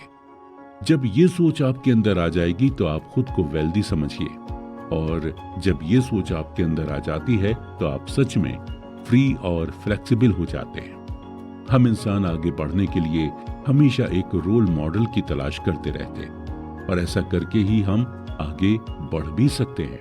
अगर आप एक अच्छे ऑथर बनना चाहते हैं तो पहले आपको अच्छे ऑथर को पढ़ना होगा। आप अच्छे एक्टर बनना चाहते हैं तो आपको अच्छे एक्टर की मूवीज देखनी होंगी। उसी तरह आपको अगर वेल्दी बनना है तो आपको एक वेल्दी इंसान को रोल मॉडल बनाना होगा। लेकिन हम ये अंदाजा नहीं लगा पाते हैं कि कौन वेल्दी है कौन नहीं, और हम किसी को बिना देखे या बिना जाने रोल मॉडल नहीं बना पाते। जरूरी नहीं है कि जो देखने में रिच है वो वाकई में रिच हो सकता है वो उतना रिच नहीं हो जितना आप समझते हैं, और जो आपकी नजर में गरीब दिख रहा है हो सकता है वो वेल्दी हो। इसलिए किसी को क्विकली जज ना करें, स्पेशली किसी को उसकी हैसियत से तो बिल्कुल भी जज नहीं करें। Nothings free. अक्सर हम टीवी पर ऐड देखते हैं कि एक प्रोडक्ट खरीदने पर आपको दूसरा प्रोडक्ट बिल्कुल फ्री में मिलेगा, और आप जब ये प्रोडक्ट का ऐड देखते हैं तो आप फ्री के चक्कर में उस प्रोडक्ट को खरीद लेते हैं। लेकिन असल में मार्केट में कुछ भी फ्री नहीं मिलता। आप जिस प्रोडक्ट को फ्री समझते हैं उसका दाम आप कहीं ना कहीं पहले ही दे चुके होते हैं। ऑथर कहते हैं कि हमें कई चीजों की ऑब्वियस प्राइस तब तक नहीं पता होती जब तक हम उस चीज को खरीद नहीं लेते या उस चीज का एक्सपीरियंस नहीं ले लेते। एग्जाम्पल के तौर पर आपको एक मूवी पैसा वसूल तभी लगती है जब तक आप उसे देख नहीं लेते और जब तक आप उसका एक्सपीरियंस नहीं कर लेते।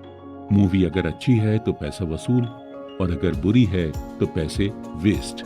और दोनों ही एक्सपीरियंस को पाने के लिए सबसे पहले आपको मूवी का टिकट लेना पड़ता है। हमें अक्सर दूसरों की जॉब इजी लगती है और हमें यही लगता है कि इसकी जॉब तो बड़ी आसान है, काश इसकी जॉब मैं कर पाता। लेकिन एक्चुअल में उस जॉब को करने में क्या क्या स्ट्रगल्स हैं, ये वही देख पाता है जो उसे कर रहा होता है। हमें दूसरों की जॉब इसलिए अच्छी लगती है क्योंकि उसके स्ट्रगल्स हमारे लिए इनविजिबल होते हैं। हमारे लिए कई ऐसी चीजें हैं जो प्रैक्टिस के दौरान हमें टफ लगती हैं लेकिन थ्योरी में आसान होती हैं। ऐसा इसलिए होता है क्योंकि हम ओवर कॉन्फिडेंट होते हैं। ऐसा इसलिए भी होता है क्योंकि हम सक्सेस की क्या कीमत होगी इसे आइडेंटिफाई नहीं कर पाते। और जब सक्सेस पाने की हमें कीमत ही नहीं पता होती तो हम सक्सेस के लिए पे भी नहीं कर पाते और इसलिए हम सक्सेस भी नहीं हो पाते। सक्सेस पाने के लिए हमें एक कीमत देनी होती है। ठीक इसी तरह एक सक्सेसफुल इन्वेस्टिंग के लिए भी हमें प्राइस पे करना पड़ता है, लेकिन ये प्राइस हमें डॉलर, रुपीस या फिर पाउंड में नहीं पे करना पड़ता, बल्कि ये प्राइस हमें fear, volatility, doubt, uncertainty, regret के फॉर्म में पे करना होता है। और इन प्राइसेस को हम ओवरलुक भी नहीं कर सकते क्योंकि हम इन प्राइसेस को रियल टाइम में फील करते हैं। यानी जब हमें डर लगता है तो हम अपने डर को फील कर सकते हैं। जब हमें रिग्रेट होता है हम वो भी फील कर सकते हैं। ऑथर कहते हैं कि अगर आपको अपने लिए कार लेनी हो और आपके सामने 3 ऑप्शंस रखे जाएं तो आप उन तीनों में से कौन सा ऑप्शन चुनेंगे? पहला ऑप्शन यह है कि कार आपको 5 लाख में मिल रही है। दूसरा ऑप्शन यह है कि कार आपको सेकंड हैंड मिल रही है 3 लाख में। और तीसरा ऑप्शन यह है कि आप कार चुरा लें। देखा जाए तो तीनों ही तरीकों से कार आपके पास आ सकती है, लेकिन आप तीसरा ऑप्शन तो बिल्कुल भी कंसीडर नहीं करेंगे। दोनों ही ऑप्शंस आपके लिए इजी रहेंगे और आप इन दोनों में से एक ऑप्शन को चूज करके कार ले लेंगे। लेकिन कुछ लोग ऐसे भी हैं जो तीसरा ऑप्शन चूज करेंगे। ऐसे लोग प्लान और स्ट्रेटेजी बनाते हैं और उन्हें इसका प्राइस भी पता होता है कि कार चुराने पर उन्हें क्या प्राइस पे करना हो सकता है और उन्हें यह भी पता होता है कि अगर वो नहीं पकड़े गए तो बिना किसी इन्वेस्टमेंट के उनके पास एक कार आ जाएगी। लेकिन वो कहते हैं कि धन की देवी उसी पर मेहरबान होती है जो उसे ईमानदारी से कमाते हैं, इसलिए कार चुराने वाले देर सवेर पकड़े ही जाते हैं। ठीक यही चीज इन्वेस्टिंग के साथ भी होती है। मॉर्निंगस्टार कंपनी ने कुछ ऐसे टैक्टिकल म्यूचुअल फंड्स को आइडेंटिफाई किया था कि वो मौका पड़ने पर कभी स्टॉक से प्रॉफिट अर्न करने की कोशिश करते तो कभी बॉन्ड के थ्रू प्रॉफिट अर्न करने की कोशिश करते। यानी ये म्यूचुअल फंड्स रिटर्न के लिए प्राइसेस नहीं पे करना चाहते थे। मॉर्निंगस्टार की रिपोर्ट की माने तो 2007 के रिसेशन के बाद टोटल 112 टैक्टिकल म्यूचुअल फंड थे, जिनमें से सिर्फ 9 ने ही बेटर रिस्क एडजस्टेड रिटर्न दिया था। बाकी म्यूचुअल फंड 60-40 स्टॉक फंड के बीच में ही फंसे रहे। अक्सर हमारे मन में ये सवाल आता है कि जो लोग बड़ी बड़ी कारें, बड़े बड़े घर खरीदने के लिए कोई भी प्राइस पे करने को तैयार रहते हैं, वो लोग जब इन्वेस्टिंग करते हैं तो इतना घबराते क्यों नहीं है या इतना ज्यादा प्राइसेस पे करने को तैयार क्यों नहीं रहते हैं? इसका यही जवाब है कि इन्वेस्टिंग में आपको रिजल्ट्स फौरन नहीं मिलता है, आपको वेट करना होता है। आप इन्वेस्टिंग के प्राइस टैग को फौरन नहीं देख पाते, जबकि कार और घर लेना इन्वेस्टिंग के कंपैरिजन में लेस टाइम टेकिंग प्रोसीजर है। जब आपके पास यूटिलिटी बिल आता है तो आप खुश नहीं होते हैं, आपको बिल सजा की तरह लगने लगता है। आप हैवी मन से बिल भरते हैं, आपको ये फाइन की तरह लगता है। जनरली हम फीस देने से नहीं घबराते हैं, बल्कि हमें फाइन देने में परेशानी होती है। ठीक इसी तरह अगर हम मार्केट वॉलेटिलिटी को फाइन की तरह न लेकर फीस की तरह लेंगे तो हमारे अंदर एक ऐसा माइंडसेट डेवलप हो जाएगा जहां पर हम इन्वेस्टमेंट में गेन करने लगेंगे। हमेशा ये ध्यान रखें कि मार्केट रिटर्न्स कभी भी फ्री नहीं होते हैं। जिस तरह बाकी प्रोडक्ट्स के लिए आप पे करते हैं, ठीक उसी तरह आपको इसके लिए भी पे करना होगा। हालांकि आपको इसके लिए फोर्स नहीं किया जा सकता है, लेकिन आपको मिलेगा वही जितना आप इसके लिए पे करेंगे। आप फ्री में यूज करना चाहेंगे तो आपको बिल्कुल भी कुछ नहीं मिलेगा। आपकी हालत उस चोर की तरह होगी जिसने कार को पाने के लिए उसे चुरा लिया था। इन्वेस्ट करने की फीस को फाइन की तरह मत लीजिए। अगर आप उसे फाइन की तरह लेंगे तो आप इन्वेस्टिंग को एंजॉय नहीं कर पाएंगे। हमेशा ये ध्यान रखिए कि धन की देवी उसी से खुश होती हैं जो उस धन को कमाने के लिए प्राइस पे कर सके। अगर आप भी वेल्दी बनना चाहते हैं तो आपको उसके लिए प्राइस तो पे करना होगा, और उस प्राइस को आप वेल्दी बनने की फीस समझकर दीजिएगा। Reasonable, rational, surprise. हम इंसान एक ऐसे क्रिएचर हैं जो इमोशनल होकर भी सोचते हैं और जो प्रैक्टिकल या रैशनल होकर भी सोचता है। फाइनेंशियल डिसीजन लेते वक्त हमें बहुत ज्यादा रैशनल होकर नहीं सोचना होता है, बल्कि हमें रीजनेबल होकर सोचना पड़ता है। हमें अपना फाइनेंशियल डिसीजन लेने का रीजन ढूंढना पड़ता था। किसी चीज के लिए रीजनेबल होना ज्यादा रियलिस्टिक होता है, और बात जब पैसे की होती है तो हमें रियलिस्टिक होना पड़ता है। रीजनेबल और रैशनल को डीपली समझने के लिए हम एक ऐसे जूलियस वैगनर का एग्जाम्पल लेते हैं। जूलियस वैगनर 19th सेंचुरी के साइकेट्रिस्ट थे जिन्होंने मलेरिया से सिफिलिस जैसी बीमारी का इलाज किया था, और इनके अंदर दो स्किल्स थी।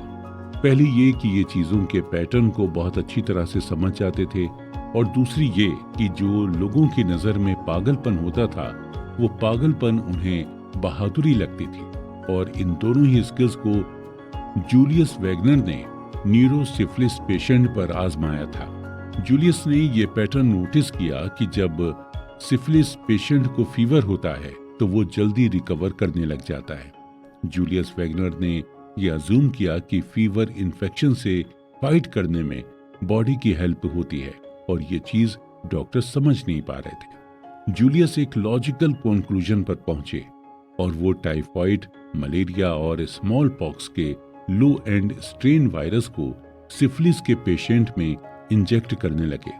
ये एक एक्सपेरिमेंट था, काफी डेंजरस, और इस एक्सपेरिमेंट से कई पेशेंट्स की जान भी चली गई। फाइनली जूलियस वैगनर ने मलेरिया का वीक वर्जन सिफिलिस के पेशेंट को इंजेक्ट करना शुरू कर दिया, जिसकी वजह से लोगों को फीवर आने लगा और लोग सही भी होने लगे। जूलियस वैगनर ने फाइनली ये कंक्लूजन निकाला कि हर 10 में से 6 सिफिलिस पेशेंट्स को मलेरिया के बुखार से ठीक किया जा सकता है, और इस ट्रीटमेंट को मलेरिया थेरेपी नाम दिया गया। जूलियस वैगनर को इस रिसर्च के लिए 1927 में मेडिसिन की फील्ड में नोबेल प्राइज मिला। हालांकि बाद में मलेरिया थेरेपी को पेनिसिलिन से रिप्लेस कर दिया गया था, लेकिन जूलियस वैगनर दुनिया के ऐसे पहले डॉक्टर बने जिन्होंने ये बताया कि फीवर से हम इन्फेक्शन से फाइट कर सकते हैं। लोग फीवर को बुरी तरह से लेते हैं और उसे ट्रीट करने के लिए अलग अलग दवाइयों का इस्तेमाल करते हैं। लोग फीवर को इसलिए बुरा मानते हैं क्योंकि फीवर में हमें पेन होता है, हमारी बॉडी को तकलीफ होती है। जब फीवर होता है तो हम रीजनेबल नहीं हो पाते, हम रैशनल होते हैं। हम बस यही सोचते हैं कि जल्दी से डॉक्टर हमें मेडिसिन दे और हम ठीक हो जाए। हम ये नहीं सोचते कि चलो अच्छा है हमें फीवर हुआ है, इससे हमारी बॉडी इन्फेक्शन से फाइट कर देगी। हम ऐसा नहीं सोचते हैं क्योंकि हम फीवर से हर्ट होते हैं। ठीक इसी तरह जब हम फाइनेंशियल डिसीजन लेते हैं तो इसी तरह सोचते हैं।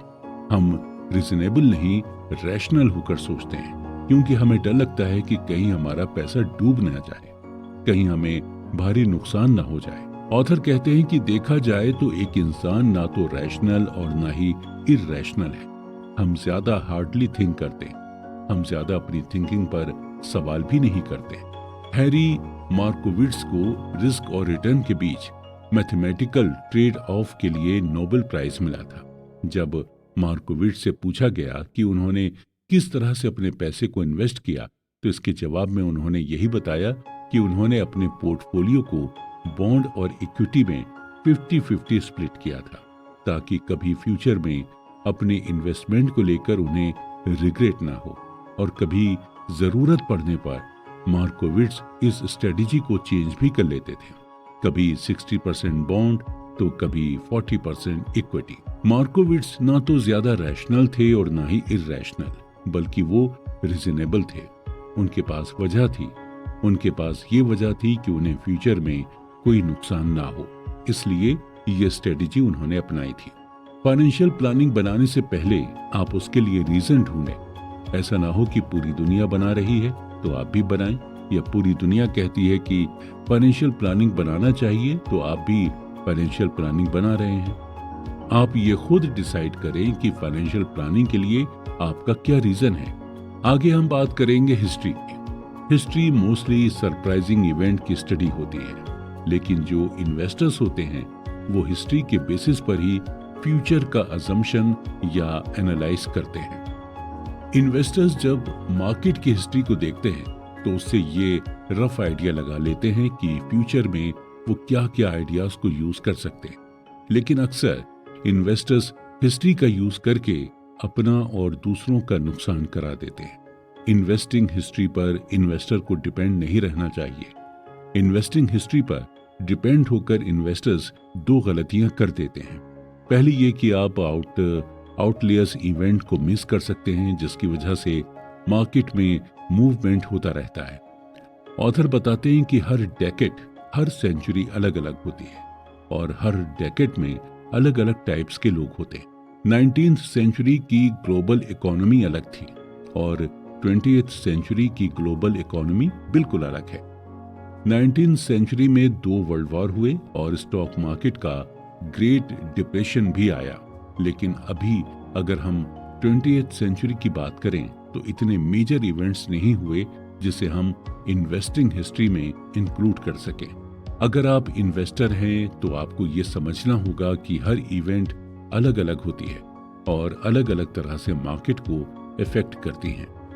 अगर 19th के स्टॉक मार्केट डिप्रेशन में मार्केट को $10 बिलियन का नुकसान हुआ, तो ये जरूरी नहीं है कि अगर 20th सेंचुरी में कोई स्टॉक मार्केट डिप्रेशन में आया तो उसमें भी $10 बिलियन का नुकसान हो सकता है इससे कई गुना ज्यादा हो, या ये भी हो सकता है कि कई गुना कम हो। इसलिए हिस्ट्री के बेस पर हमें इन्वेस्टिंग का फ्यूचर नहीं प्रिडिक्ट करना चाहिए। दूसरी गलती यह है कि हिस्ट्री फ्यूचर इकोनॉमी और स्टॉक मार्केट के लिए एक मिसलीडिंग गाइड की तरह काम करती है, क्योंकि यह हमें स्ट्रक्चरल चेंज प्रोवाइड नहीं करती जो करंट सिनेरियो के लिए जरूरी है। 19th सेंचुरी में वेंचर कैपिटल नाम की कोई चीज नहीं होती थी। अगर किसी को स्टार्टअप शुरू करना होता था तो फंड उसे खुद से ही मैनेज करना होता था, या फिर आपको बैंक से लोन लेकर अपना स्टार्टअप शुरू करना होता था, यानी स्टार्टअप के लिए रिस्क ज्यादा था। अगर हम हिस्टोरिकल डेटा की तरफ जाएंगे तो हम स्टार्टअप फंडिंग में डिफरेंस देखेंगे। कितना चेंजेस अब आ गया। अब स्टार्टअप को फंड करने के लिए वेंचर कैपिटल फर्म मार्केट में आ गई हैं। जिस तरह से आज स्टार्टअप को फंड किया जा रहा है वो पास्ट से कहीं बेहतर है। पहले हम किसी कंपनी के शेयर को फिजिकल फॉर्म में खरीदते थे, यानी पहले शेयर को खरीदने के बाद हमें एक रिसीप्ट मिलती थी। अब हम ऑनलाइन शेयर खरीद सकते हैं और ऑनलाइन ट्रेडिंग भी कर सकते हैं। अगर हम हिस्ट्री के बेसिस पर ही इकोनॉमी या स्टॉक मार्केट को चलाते तो ये स्ट्रक्चरल चेंजेस हमें कभी मिलते ही नहीं। अब कई चीजें बदल गई हैं। अब कंपटीशन भी बढ़ रहा है और कंपटीशन बढ़ने के साथ साथ अपॉर्चुनिटी भी बढ़ रही है। टेक्नोलॉजी की वजह से अब इंफॉर्मेशन भी एक्सेसिबल हो गई है। इंडस्ट्रीज बदलने लगी हैं क्योंकि इकोनॉमी इंडस्ट्रियल से शिफ्ट होकर टेक्नोलॉजी सेक्टर में आ गई है और टेक्नोलॉजी सेक्टर में डिफरेंट बिजनेस साइकिल्स और कैपिटल का यूज होता है। इन्वेस्टिंग में एक कॉमन फ्रेज हमेशा यूज किया जाता है और वो है it's different this time. Historians कोई प्रॉफिट नहीं होते हैं कि उन्होंने जो किया है वही आप भी करें। आप अपनी मार्केट के स्पेसिफिक ट्रेंड को देखें स्पेसिफिक ट्रेड्स को देखें, स्पेसिफिक सेक्टर्स को देखें और तब जाके इन्वेस्टमेंट करने के बारे में सोचें। Room for errors. दोस्तों, हम इंसान भी अजीब होते हैं। कल हमारे साथ क्या होगा हम इस चीज की बिल्कुल भी प्रिडिक्शन नहीं कर सकते, लेकिन प्लान हम आने वाले कई सालों के लिए बना लेते हैं। हम इस चीज को बेवकूफी कह सकते हैं या फिर हम इसे हमारी ऑप्टिमिस्टिक थिंकिंग कह सकते हैं। कब हमारे साथ क्या हो जाए हमें कुछ भी पता नहीं होता, यानी हमारी लाइफ अनएक्सपेक्टेड होती है। ठीक इसी तरह जब हम फाइनेंशियल बिहेवियर की बात करते हैं तो फाइनेंशियल बिहेवियर का बेस्ट एग्जाम्पल हमें ऐसी जगह से देखने को मिलता है जहां से किसी को एक्सपेक्टेशन ही नहीं होती है। लास वेगास के कैसीनोज स्मार्ट फाइनेंशियल बिहेवियर का शानदार एग्जाम्पल है। जी हाँ, कैसीनोज में आपके ऐसे कई ब्लैक जैक कार्ड प्लेयर मिल जाएंगे जो आपको ये सिखा सकते हैं कि अपने पैसे को कैसे मैनेज करें, और ये आपको रूम ऑफ एरर की इंपॉर्टेंस क्या होती है ये भी आप ब्लैक जैक कार्ड प्लेयर से सीख पाएंगे। ब्लैक जैक कार्ड काउंटिंग का फंडामेंटल सिंपल है। किसी को इस बात की सर्टेनिटी नहीं होती है कि कार्ड डीलर अगला कौन सा कार्ड ड्रॉ करेगा, लेकिन जो ब्लैक जैक कार्ड प्लेयर होते हैं वो इस तरह से अज्यूम करते हैं कि कौन कौन सा कार्ड डीलर पहले ही ड्रॉ कर चुका है, और इस अजम्पशन पर ब्लैक जैक कार्ड प्लेयर ये बता देते हैं कि अगला कार्ड कौन सा होगा। ऑथर इस बात को हमें एग्जाम्पल देकर समझाते हैं कि सपोज कीजिए एक कार्ड डीलर के पास ABCD और E नाम के 5 कार्ड थे, जिनमें से A और B कार्ड डीलर पहले ही ड्रॉ कर चुका है। तो black jack card player C, D और E को लेकर अपना एजम्पशन करते हैं। वो अपनी प्रोबेबिलिटी को कम करने की कोशिश करते हैं, यानी वो रूम फॉर एरर का चांस नहीं देते। एज अ प्लेयर जब आपको ये मालूम होता है कि कार्ड कौन सा आने वाला है तो आप फिर ज्यादा बेट लगाते, और जब आपको एग्जैक्टली पता नहीं होता कि कार्ड कौन सा आने वाला है तो आप कम बेट लगाते। ब्लैक जैक कार्ड प्लेयर को ये मालूम होता है कि वो गेम ऑफ ऑड्स खेल रहा है और इस खेल में कोई सर्टेनिटीज नहीं होती। आप कभी भी ये गैस नहीं कर सकते हैं कि कौन सा मोमेंट आपके लिए बेस्ट होगा। आप अपने आप को रूम फॉर एरर देना चाहते हैं। आपको ये मानकर चलना होगा कि आपने जो प्लान बनाया है हो सकता है वो प्लान काम ना करे। हम रूम फॉर एरर को मार्जिन ऑफ सेफ्टी भी कह सकते हैं, और बात जब पैसों की होती है तो हम रूम फॉर एरर को अंडर एस्टिमेट करने लगते हैं। रूम फॉर एरर को हम फोरकास्टिंग से भी रिलेट कर सकते हैं, और फोरकास्टिंग करेक्ट करना बहुत मुश्किल होता है। आने वाले 10 सालों में स्टॉक मार्केट कितना रिटर्न देगा या रिटायरमेंट के बाद आपको कितने पैसे मिलेंगे, इन सब के बारे में फोरकास्ट करना मुश्किल होता है। इन सब चीजों में हम बस ऑड ही निकाल सकते हैं या मार्जिन ऑफ सेफ्टी लेकर एक स्टिपुलेटेड अमाउंट हम बता सकते हैं। ऑथर कहते हैं कि जब भी आप फ्यूचर इन्वेस्टमेंट के बारे में एस्टिमेट करें तो आपको रूम फॉर एरर देना होगा। आपको ये मानकर चलना होगा कि आपका एस्टिमेशन एकदम एक्यूरेट नहीं हो सकता। रूम फॉर एरर एक साइंस है जहां पर आपको रिस्क लेना होता है, लेकिन रिस्क लेने से पहले आपको ये सोचना होता है कि जो रिस्क आप ले रहे हैं वो वर्थ टेकिंग है या नहीं। यही सेम फिलॉसफी आपको पैसे के साथ लगानी होती है।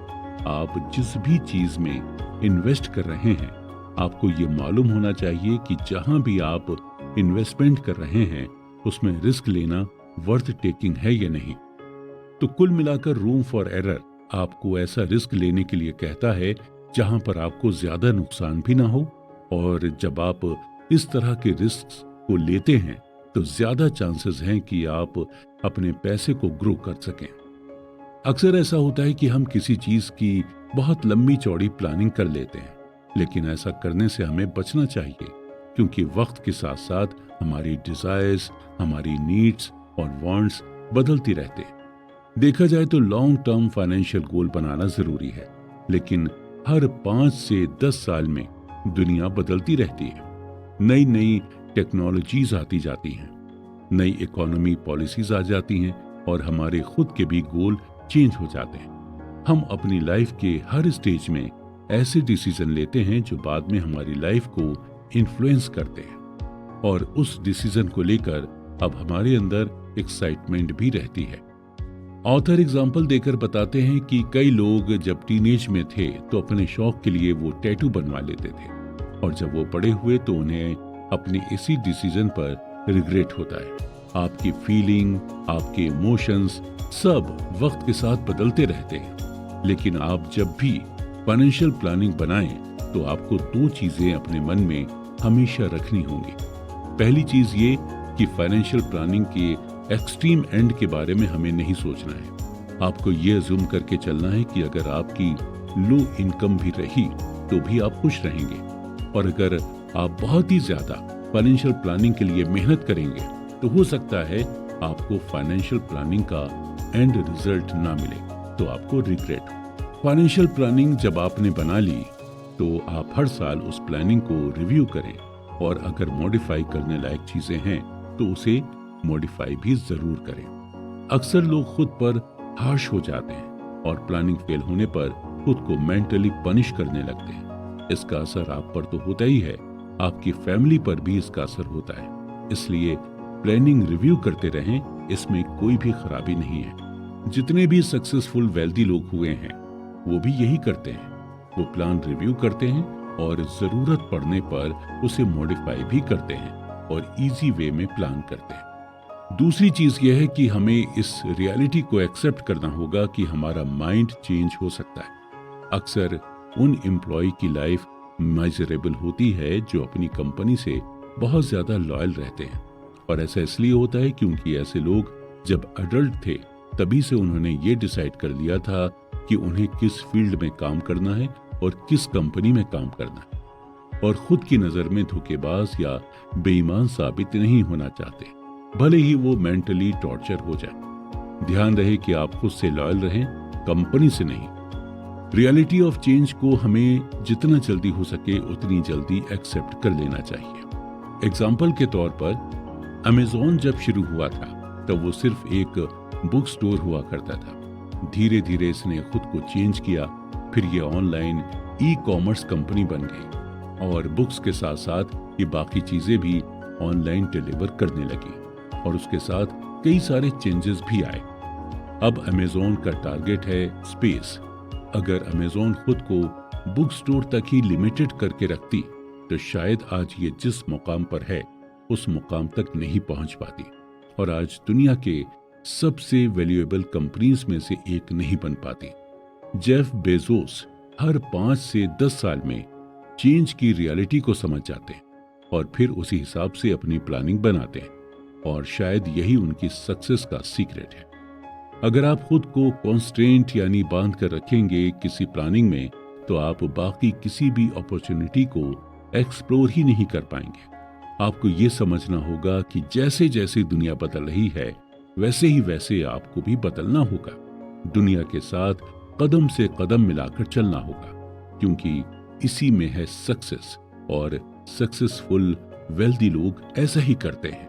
You and me and the seduction of pessimism. लालच ह्यूमन नेचर का ही पार्ट है, और हम सबके अंदर कहीं ना कहीं किसी न किसी चीज के लिए लालच भरा होता है। वो लालच चाहे मेटेरियलिस्टिक चीजों के लिए हो या फिर इमोशनल चीजों के लिए हो। कई बार ऐसा होता है कि मार्केट में कुछ ऐसे प्रोडक्ट्स होते हैं जिनके रेट अचानक से बढ़ने लगते हैं, और हमें समझ में ही नहीं आता कि इन प्रोडक्ट्स का रेट क्यों बढ़ने लगा है। ज्यादातर लोगों को यही लगता है कि किसी प्रोडक्ट का रेट बढ़ने की वजह लालच होता है। अचानक से प्रोडक्ट के रेट बढ़ने को इकोनॉमी की लैंग्वेज में बबल कहते हैं। बबल के लिए पूरी तरह से लालच को ब्लेम करना सही नहीं है।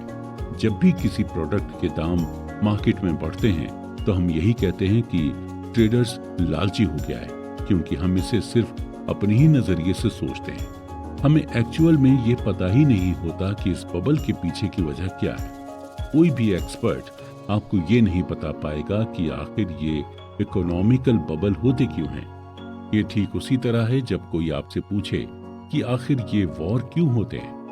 आप कभी इसका रीजनेबल आंसर नहीं दे पाएंगे, क्योंकि वॉर करने के सबके अलग अलग रीजंस होते हैं। लेकिन हम एक रीजन इसके लिए कह सकते हैं, वो ये है कि कभी कभी इन्वेस्टर्स दूसरे इन्वेस्टर से कुछ ऐसी एडवाइस ले लेते हैं जो एक्चुअल में उनके लिए सही नहीं होती। यानी दूसरे इन्वेस्टर्स के इन्फ्लुएंस में आकर कई इन्वेस्टर्स ऐसे डिसीजन ले लेते हैं जिनकी वजह से पूरी मार्केट में असर देखने को मिलता है और जिसकी वजह से इकोनॉमिकल बबल आ जाता है। एक नॉर्मल इंसान का विजन और एक इन्वेस्टर का विजन अलग अलग होता है। एक नॉर्मल इंसान की कोशिश यही रहती है कि वो अपने पैसे को लॉन्गर टर्म तक इन्वेस्ट करके रखे, जबकि इन्वेस्टर्स अपने इन्वेस्टमेंट को शॉर्ट टर्म तक के लिए रखते हैं। ऑथर हमें एग्जाम्पल देकर समझाते हुए कहते हैं कि जब .com बबल हुआ, यानी टेक्नोलॉजी बबल, तब 1999 में याहू के स्टॉक के लिए एक नॉर्मल इंसान पागल हुआ जा रहा था। उसे यही लग रहा था कि ये इन्वेस्टमेंट 30 साल बाद उन्हें $1 जिलियन का रिटर्न देगा, लेकिन इन्वेस्टर्स ने इन सब पर सिर्फ कम टाइम के लिए इन्वेस्ट किया था और ज्यादा अमाउंट इन्वेस्ट किया था। इन्वेस्टर्स को ये मालूम था कि इस स्टॉक में अभी मोमेंटम है, लेकिन ये मोमेंटम कभी भी शिफ्ट हो सकता है, इसलिए शॉर्ट टर्म में ज्यादा अमाउंट इन्वेस्ट करो। और जब कोई एक अच्छा ट्रेडर शॉर्ट टर्म इन्वेस्टमेंट करता है तो उसे देखकर कई दूसरे ट्रेडर्स भी इन्वेस्ट करने लगते हैं और कई ट्रेडर्स इंट्राडे ट्रेडिंग भी करते हैं, जिससे कभी कभी इकोनॉमिकल बबल होने लगता है। 2000 में यही हुआ था। उस दौरान हाउसिंग बबल होने लगा था और घर के दाम महंगे होने लगे थे, क्योंकि उस दौरान कई इन्वेस्टर्स प्रॉपर्टी खरीद कर थोड़े दिन बाद बेचने लगे थे। जब भी किसी प्रोडक्ट के दाम बढ़ें तो हम इसके लिए इन्वेस्टर्स को ब्लेम कर सकते हैं, हम उन्हें इररेस्पॉन्सिबल कह सकते हैं या हम उन्हें स्पेकुलेटर्स कह सकते हैं। और इसमें से ज्यादातर इन्वेस्टर्स एक दूसरे से इन्फ्लुएंस्ड होकर ही इन्वेस्ट करते हैं और ऐसा करने का उनका यही मकसद होता है, पैसा कमाना। उन्हें लगता है कि वो एक दिन में ज्यादा कमा सकते हैं, तो इंट्राडे करके कमाते हैं और 2 साल में कमा सकते हैं, तो 2 साल तक इन्वेस्ट करते हैं। आप भी इसी तरह से कर सकते हैं। आपको ये नहीं सोचना चाहिए कि कहीं आपको कोई लालची होने का लेबल ना लगा दे। पैसे कमाना और लालची होना अलग अलग चीजें हैं। अगर आप अपना माइंड लगाकर पैसे कमा रहे हैं तो इसमें हर्ज क्या है? आपकी नॉलेज कहती है कि आप इंट्राडे से पैसे कमा सकते हैं तो आप कमाएं, या आपको लगता है कि सिर्फ 1 साल में इन्वेस्ट करके आप अच्छा प्रॉफिट कमा सकते हैं तो आप सिर्फ 1 साल के लिए ही इन्वेस्ट करें। आप किसी और के इन्फ्लुएंस में मत आए। अब आगे हम पेसिमिज्म की बात करते हैं। हमारे अंदर ऑप्टिमिज्म और पेसिमिज्म दोनों ही तरह की फीलिंग्स है, यानी हम चीजों को लेकर होपफुल भी रहते हैं और हमें कभी कभी कोई होप भी नहीं रहती। या हम यूं भी कह सकते हैं कि हमारे अंदर पॉजिटिव सोच भी है और नेगेटिव सोच भी है। कभी कभी जब हमारे साथ नेगेटिव चीजें होती हैं तो ही हम पॉजिटिव चीजों के डायरेक्शन में तेजी से भागते हैं। इसे हम जापान के एग्जाम्पल से समझते हैं। वर्ल्ड वॉर के बाद जापान की हालत बहुत ही ज्यादा खराब हो चुकी थी और जापान की इकोनॉमी लगभग डूब चुकी थी। जापान ऑलमोस्ट इंडस्ट्रियली, सोशली और इकोनॉमिकली बर्बाद हो चुका था। और अगर कोई उस वक्त जापानी लोगों से ये कहता कि 50 साल बाद आप लोग दुनिया की सबसे डेवलप कंट्री बनेंगे, तो शायद जापानी लोग आप पर हंसते। लेकिन हुआ यही, जापानियों ने इन 50 सालों में इतनी ज्यादा तरक्की कर ली कि इसकी इकोनॉमी का लोग एग्जाम्पल देने लगे थे और इसने हर फील्ड में खुद को डेवलप कर लिया था। देखा जाए तो पेसिमिज्म ऑप्टिमिज्म से ज्यादा स्मार्टर है और रीजनेबल भी है। अगर आप किसी से कहें कि सब कुछ अच्छा होगा तो शायद आपकी इन बातों पर वो ज्यादा अटेंशन नहीं देगा, लेकिन वहीं अगर आप उससे ये कहें कि तुम खतरे में हो, तुम्हारे साथ कुछ बुरा हो सकता है, तो उसकी अटेंशन आपकी तरफ शिफ्ट हो जाएगी। ऑथर की माने तो मोस्टली जब आप किसी से कहते हैं कि तुम कुछ नहीं कर पाओगे, तुम्हारी लाइफ में कुछ नहीं हो पाएगा, तो ये बात उस इंसान को चुभती है और आपकी ये बात उसके लिए फ्यूल का काम करती है और वही इंसान कुछ साल के बाद आपको गलत साबित कर देता है। यानी आपने पेसिमिज्म एटीट्यूड दिखाकर सामने वाले को ऑप्टिमिज्म की तरफ शिफ्ट कर दिया। इसी तरह जब एक स्टॉक ट्रेडर ये कहता है कि उसने जो स्टॉक खरीदा है वो आने वाले सालों में दुगना हो जाएगा, तो ज्यादा चांसेस रहते हैं कि शायद ऐसा ना हो। वहीं जब कोई ये बोलता है कि जो स्टॉक उसने खरीदा है वो एकदम बेकार है, तो अक्सर वही स्टॉक अच्छा परफॉर्मेंस दे देता है। बात जब पैसे की आती है तो आपको थोड़ा पेसिमिस्टिक होकर सोचना चाहिए, क्योंकि इससे आपको फाइनेंशियल लॉस कम फील होगा। एग्जाम्पल के तौर पर जब आप किसी को अपने पैसे उधार देते हैं तो उधार देते वक्त आपको मन में कहीं ना कहीं ये सोच लेनी चाहिए कि आपके पैसे अब शायद नहीं मिलेंगे। जब जब आप इस तरह की सोच अपने मन में रख लेते हैं तो आपको फाइनेंशियल लॉस की ज्यादा टेंशन नहीं रहती। आप अपने मन में पहले से ही ये परसेप्शन बना लेते हैं कि आपको ऑलरेडी लॉस हो चुका है, और जब वही पैसे आपको वापस मिलते हैं तो आपको बहुत खुशी होती है। और जबकि वो पैसे खुद आपके ही होते हैं, वो एक्स्ट्रा पैसे भी नहीं होते जो आपने कमाए हों। आपका पैसा आपको कुछ दिनों बाद मिलता है।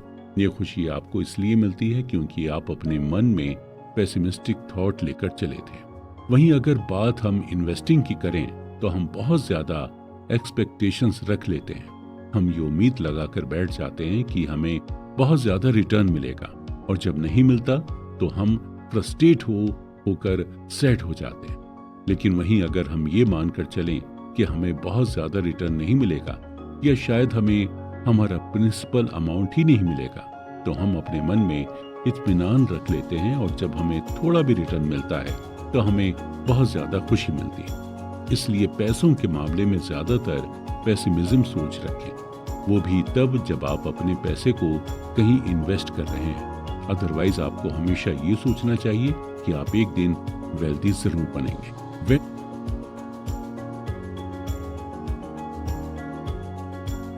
When you will believe in anything। दोस्तों, अक्सर हमने हॉलीवुड की फिल्मों में देखा है कि कैसे एलियंस अमेरिका के शहरों में अटैक कर देता है। तो चलिए उन्हीं एलियंस का एग्जाम्पल लेते हैं। मान लीजिए कि एलियंस अमेरिका के न्यूयॉर्क शहर में आया, और इस बार ये एलियन अटैक करने नहीं बल्कि 2007 और 2009 की अमेरिकन इकोनॉमी को चेक करने आया। 2007 में उसने देखा कि लोग मौज मस्ती कर रहे हैं, पार्टी कर रहे हैं, अच्छा खा रहे हैं, अच्छे अच्छे कपड़े पहन रहे हैं। 2009 में फिर उसने देखा कि लोग पार्टी कर रहे हैं, अच्छा खा पी रहे हैं और अच्छे अच्छे कपड़े पहन रहे हैं। यानी 2007 और 2009 की लाइफस्टाइल में ज्यादा डिफरेंस नहीं था।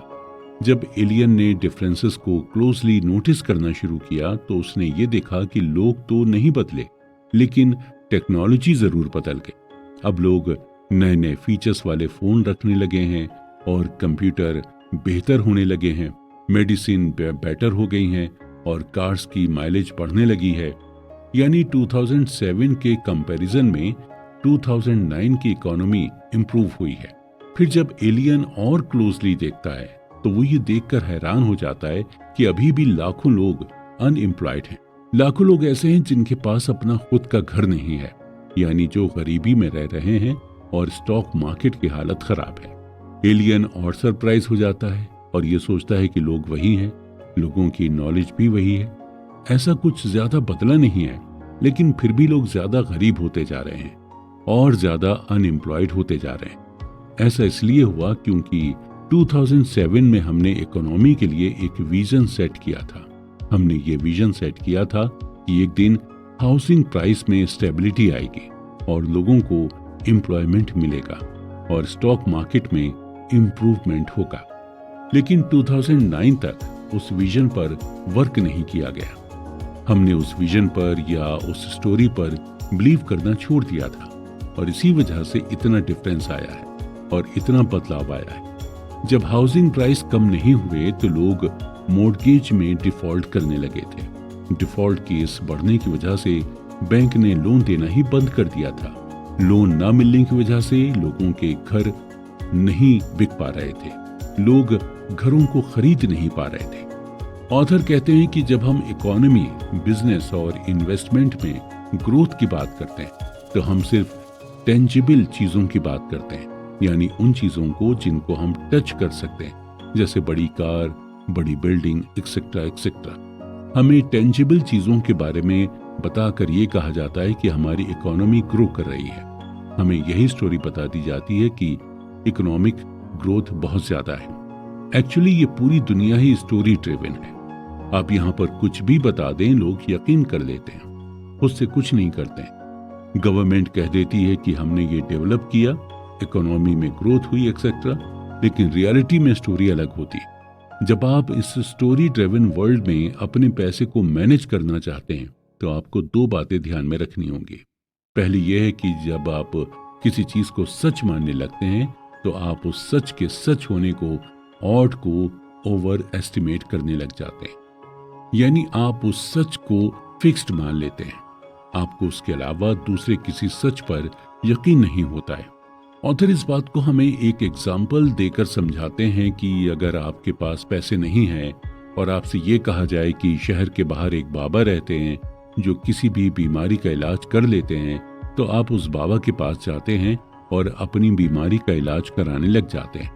अगर आपके पास पैसा होता तो आप किसी बड़े हॉस्पिटल में जाकर अपना इलाज करा लेते हैं। यानी इससे ये प्रूफ होता है कि जब आपके पास पैसे नहीं होते और आप बीमार हो जाते हैं तो आप किसी भी बात को सच मान लेते हैं। दूसरी चीज यह है कि जब हमें दुनिया के बारे में इनकम्प्लीट व्यू मिलता है तो हम खुद से ही उस व्यू को कंप्लीट करने लग जाते हैं। हम खुद का नैरेटिव बनाकर उस गैप को फिल करने लग जाते हैं। अगर ऐसा होता है कि जब आप किसी को कोई बात बताते हैं तो वो इंसान जब किसी और को आपकी बात बताता है तो उसमें वो अपना नैरेटिव डाल देता है या एक दो चीजें अपनी तरफ से भी ऐड कर लेता है। इस बात को ऑथर हमें एग्जाम्पल देकर समझाते हैं कि जब हम छोटे थे और हमारी दादी नानी हमें भूतों की कहानियां सुनाती थी और उन कहानियों को जब हम अपने दोस्तों को सुनाया करते थे तो उसमें हम कुछ अपना भी इनपुट डाल देते थे ताकि हमारे दोस्तों को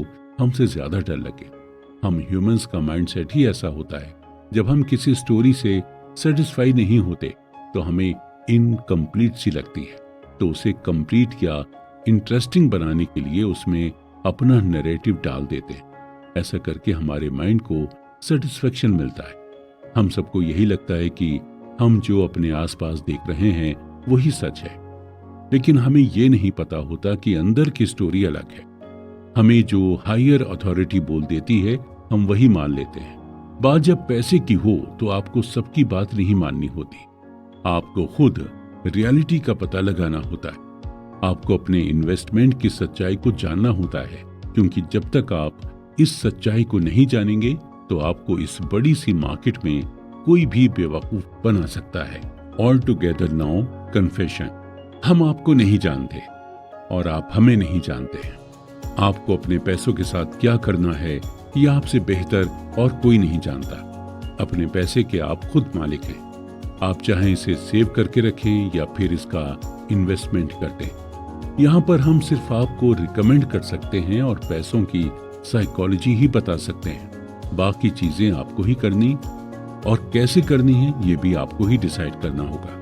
हम आपको बस यही बता सकते हैं कि ये दुनिया बहुत ही कॉम्प्लेक्स है और रिस्क एंड लक दोनों से ही चलती है। आपको लक और रिस्क दोनों की ही ताकत को अच्छी तरह से समझना होगा कि कोई चीज आपको लक से मिल सकती है और कोई चीज आपको रिस्क से। आपको ये भी ध्यान रखना होगा कि जितना कम आपके अंदर ईगो होगा उतना ही आप पैसे को अपनी ओर अट्रैक्ट करते जाएंगे। पैसे की ये खासियत होती है कि ये उनके पास ही हमेशा टिका रहता है जो हम्बल होते हैं और जिनके अंदर ह्यूमिलिटी होती है। इसके साथ आपको भी ये ध्यान रखना होगा कि आपको अपने पैसे इस तरह से मैनेज कर दें कि आप रात में सुकून से सो सकें। आपको पैसे इस तरह से कमाने हैं कि आपको नींद अच्छी आए। ऑथर कहते हैं कि अगर इन्वेस्टमेंट में कोई चीज आपके फेवर में नहीं जा रही है तो उससे परेशान होने की बिल्कुल भी जरूरत नहीं है। आप हर बार जीत सकते हैं। कभी कभी आपको हार को भी गले लगाना होता है। अगर आप चाहते हैं कि आपके पास पैसा बना रहे तो आपके पास जितना पैसा है आप उसी में खुश रहना सीखें। जब आप अपने पैसे से खुश रहेंगे तो पैसे आपके पास खुद ब खुद आएंगे। पैसे का इस्तेमाल आप टाइम को कंट्रोल करने में लगाएं, यानी पैसे से अपनी लाइफ को कंट्रोल करना सीखें। पैसे कमाने का मजा तभी है जब आप अपने हिसाब से चीजों को कर सके, अपने मन के मुताबिक अपनी लाइफ को एंजॉय कर सके, लोगों के साथ अच्छा बिहेव करने की कोशिश करें, क्योंकि लोग आपकी मटेरियलिस्टिक चीजों से ज्यादा दिन तक इम्प्रेस नहीं रहते। जो लोग ज्यादा शो ऑफ करते हैं, पैसा उनके पास ज्यादा दिनों तक टिक नहीं पाता। पैसों का इस्तेमाल कभी भी शो ऑफ करने के लिए ना करें। जितना हो सके अपने पैसे को बचाएं, क्योंकि आज अगर आप पैसे को बचाएंगे तो कल यही पैसा आपको भी बचाएगा। अपनी कार के लिए या अपने घर के लिए बचाना अच्छी बात है, लेकिन खुद के लिए भी आपको पैसे बचाना चाहिए, क्योंकि कभी कभी ऐसी भी इमरजेंसी आ जाती है जहां पर आपका बचाया हुआ पैसा बहुत काम आ जाता है।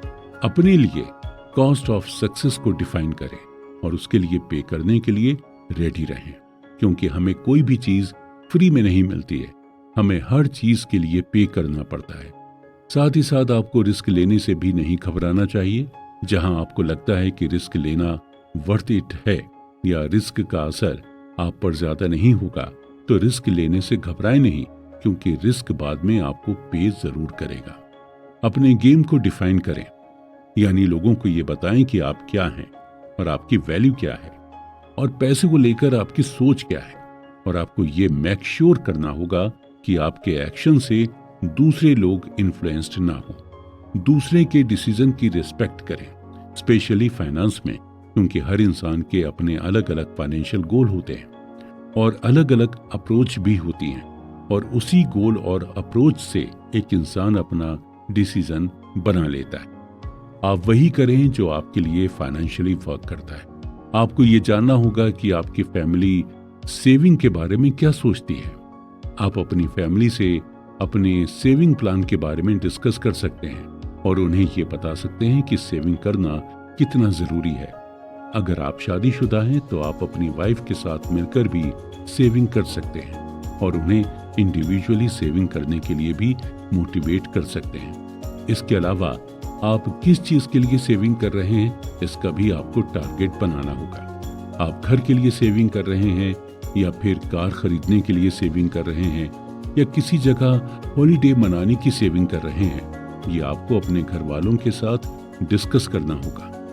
जब आप अपने घर वालों के साथ अपनी सेविंग के प्लान को डिस्कस करेंगे तो आप और ज्यादा मोटिवेटेड फील करेंगे। दूसरी चीज यह है कि आपको अपने इन्वेस्टमेंट प्लान के बारे में भी अपने घर वालों को बताना होगा और उनसे ये डिस्कस करना होगा कि आप किस चीज में अपने पैसे को इन्वेस्ट कर रहे हैं। आपके लिए ये जानना जरूरी है कि आपके घर वाले इन्वेस्टिंग के बारे में क्या सोचते हैं।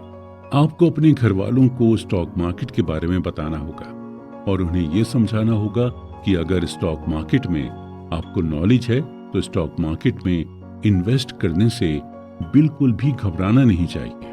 आपको अपनी वाइफ या फिर अपने पेरेंट्स को स्टॉक मार्केट में इन्वेस्ट करने के लिए मोटिवेट करना चाहिए।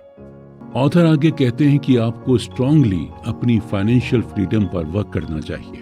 हमारा जो भी फाइनेंशियल गोल है उसकी तरफ धीरे धीरे कदम बढ़ाना चाहिए और हमारा ये कदम सही डायरेक्शन में तभी बढ़ेगा जब हम साइकोलॉजी ऑफ मनी को समझ जाएंगे और अपने दिमाग में पूरी तरह से इसे बसा लेंगे।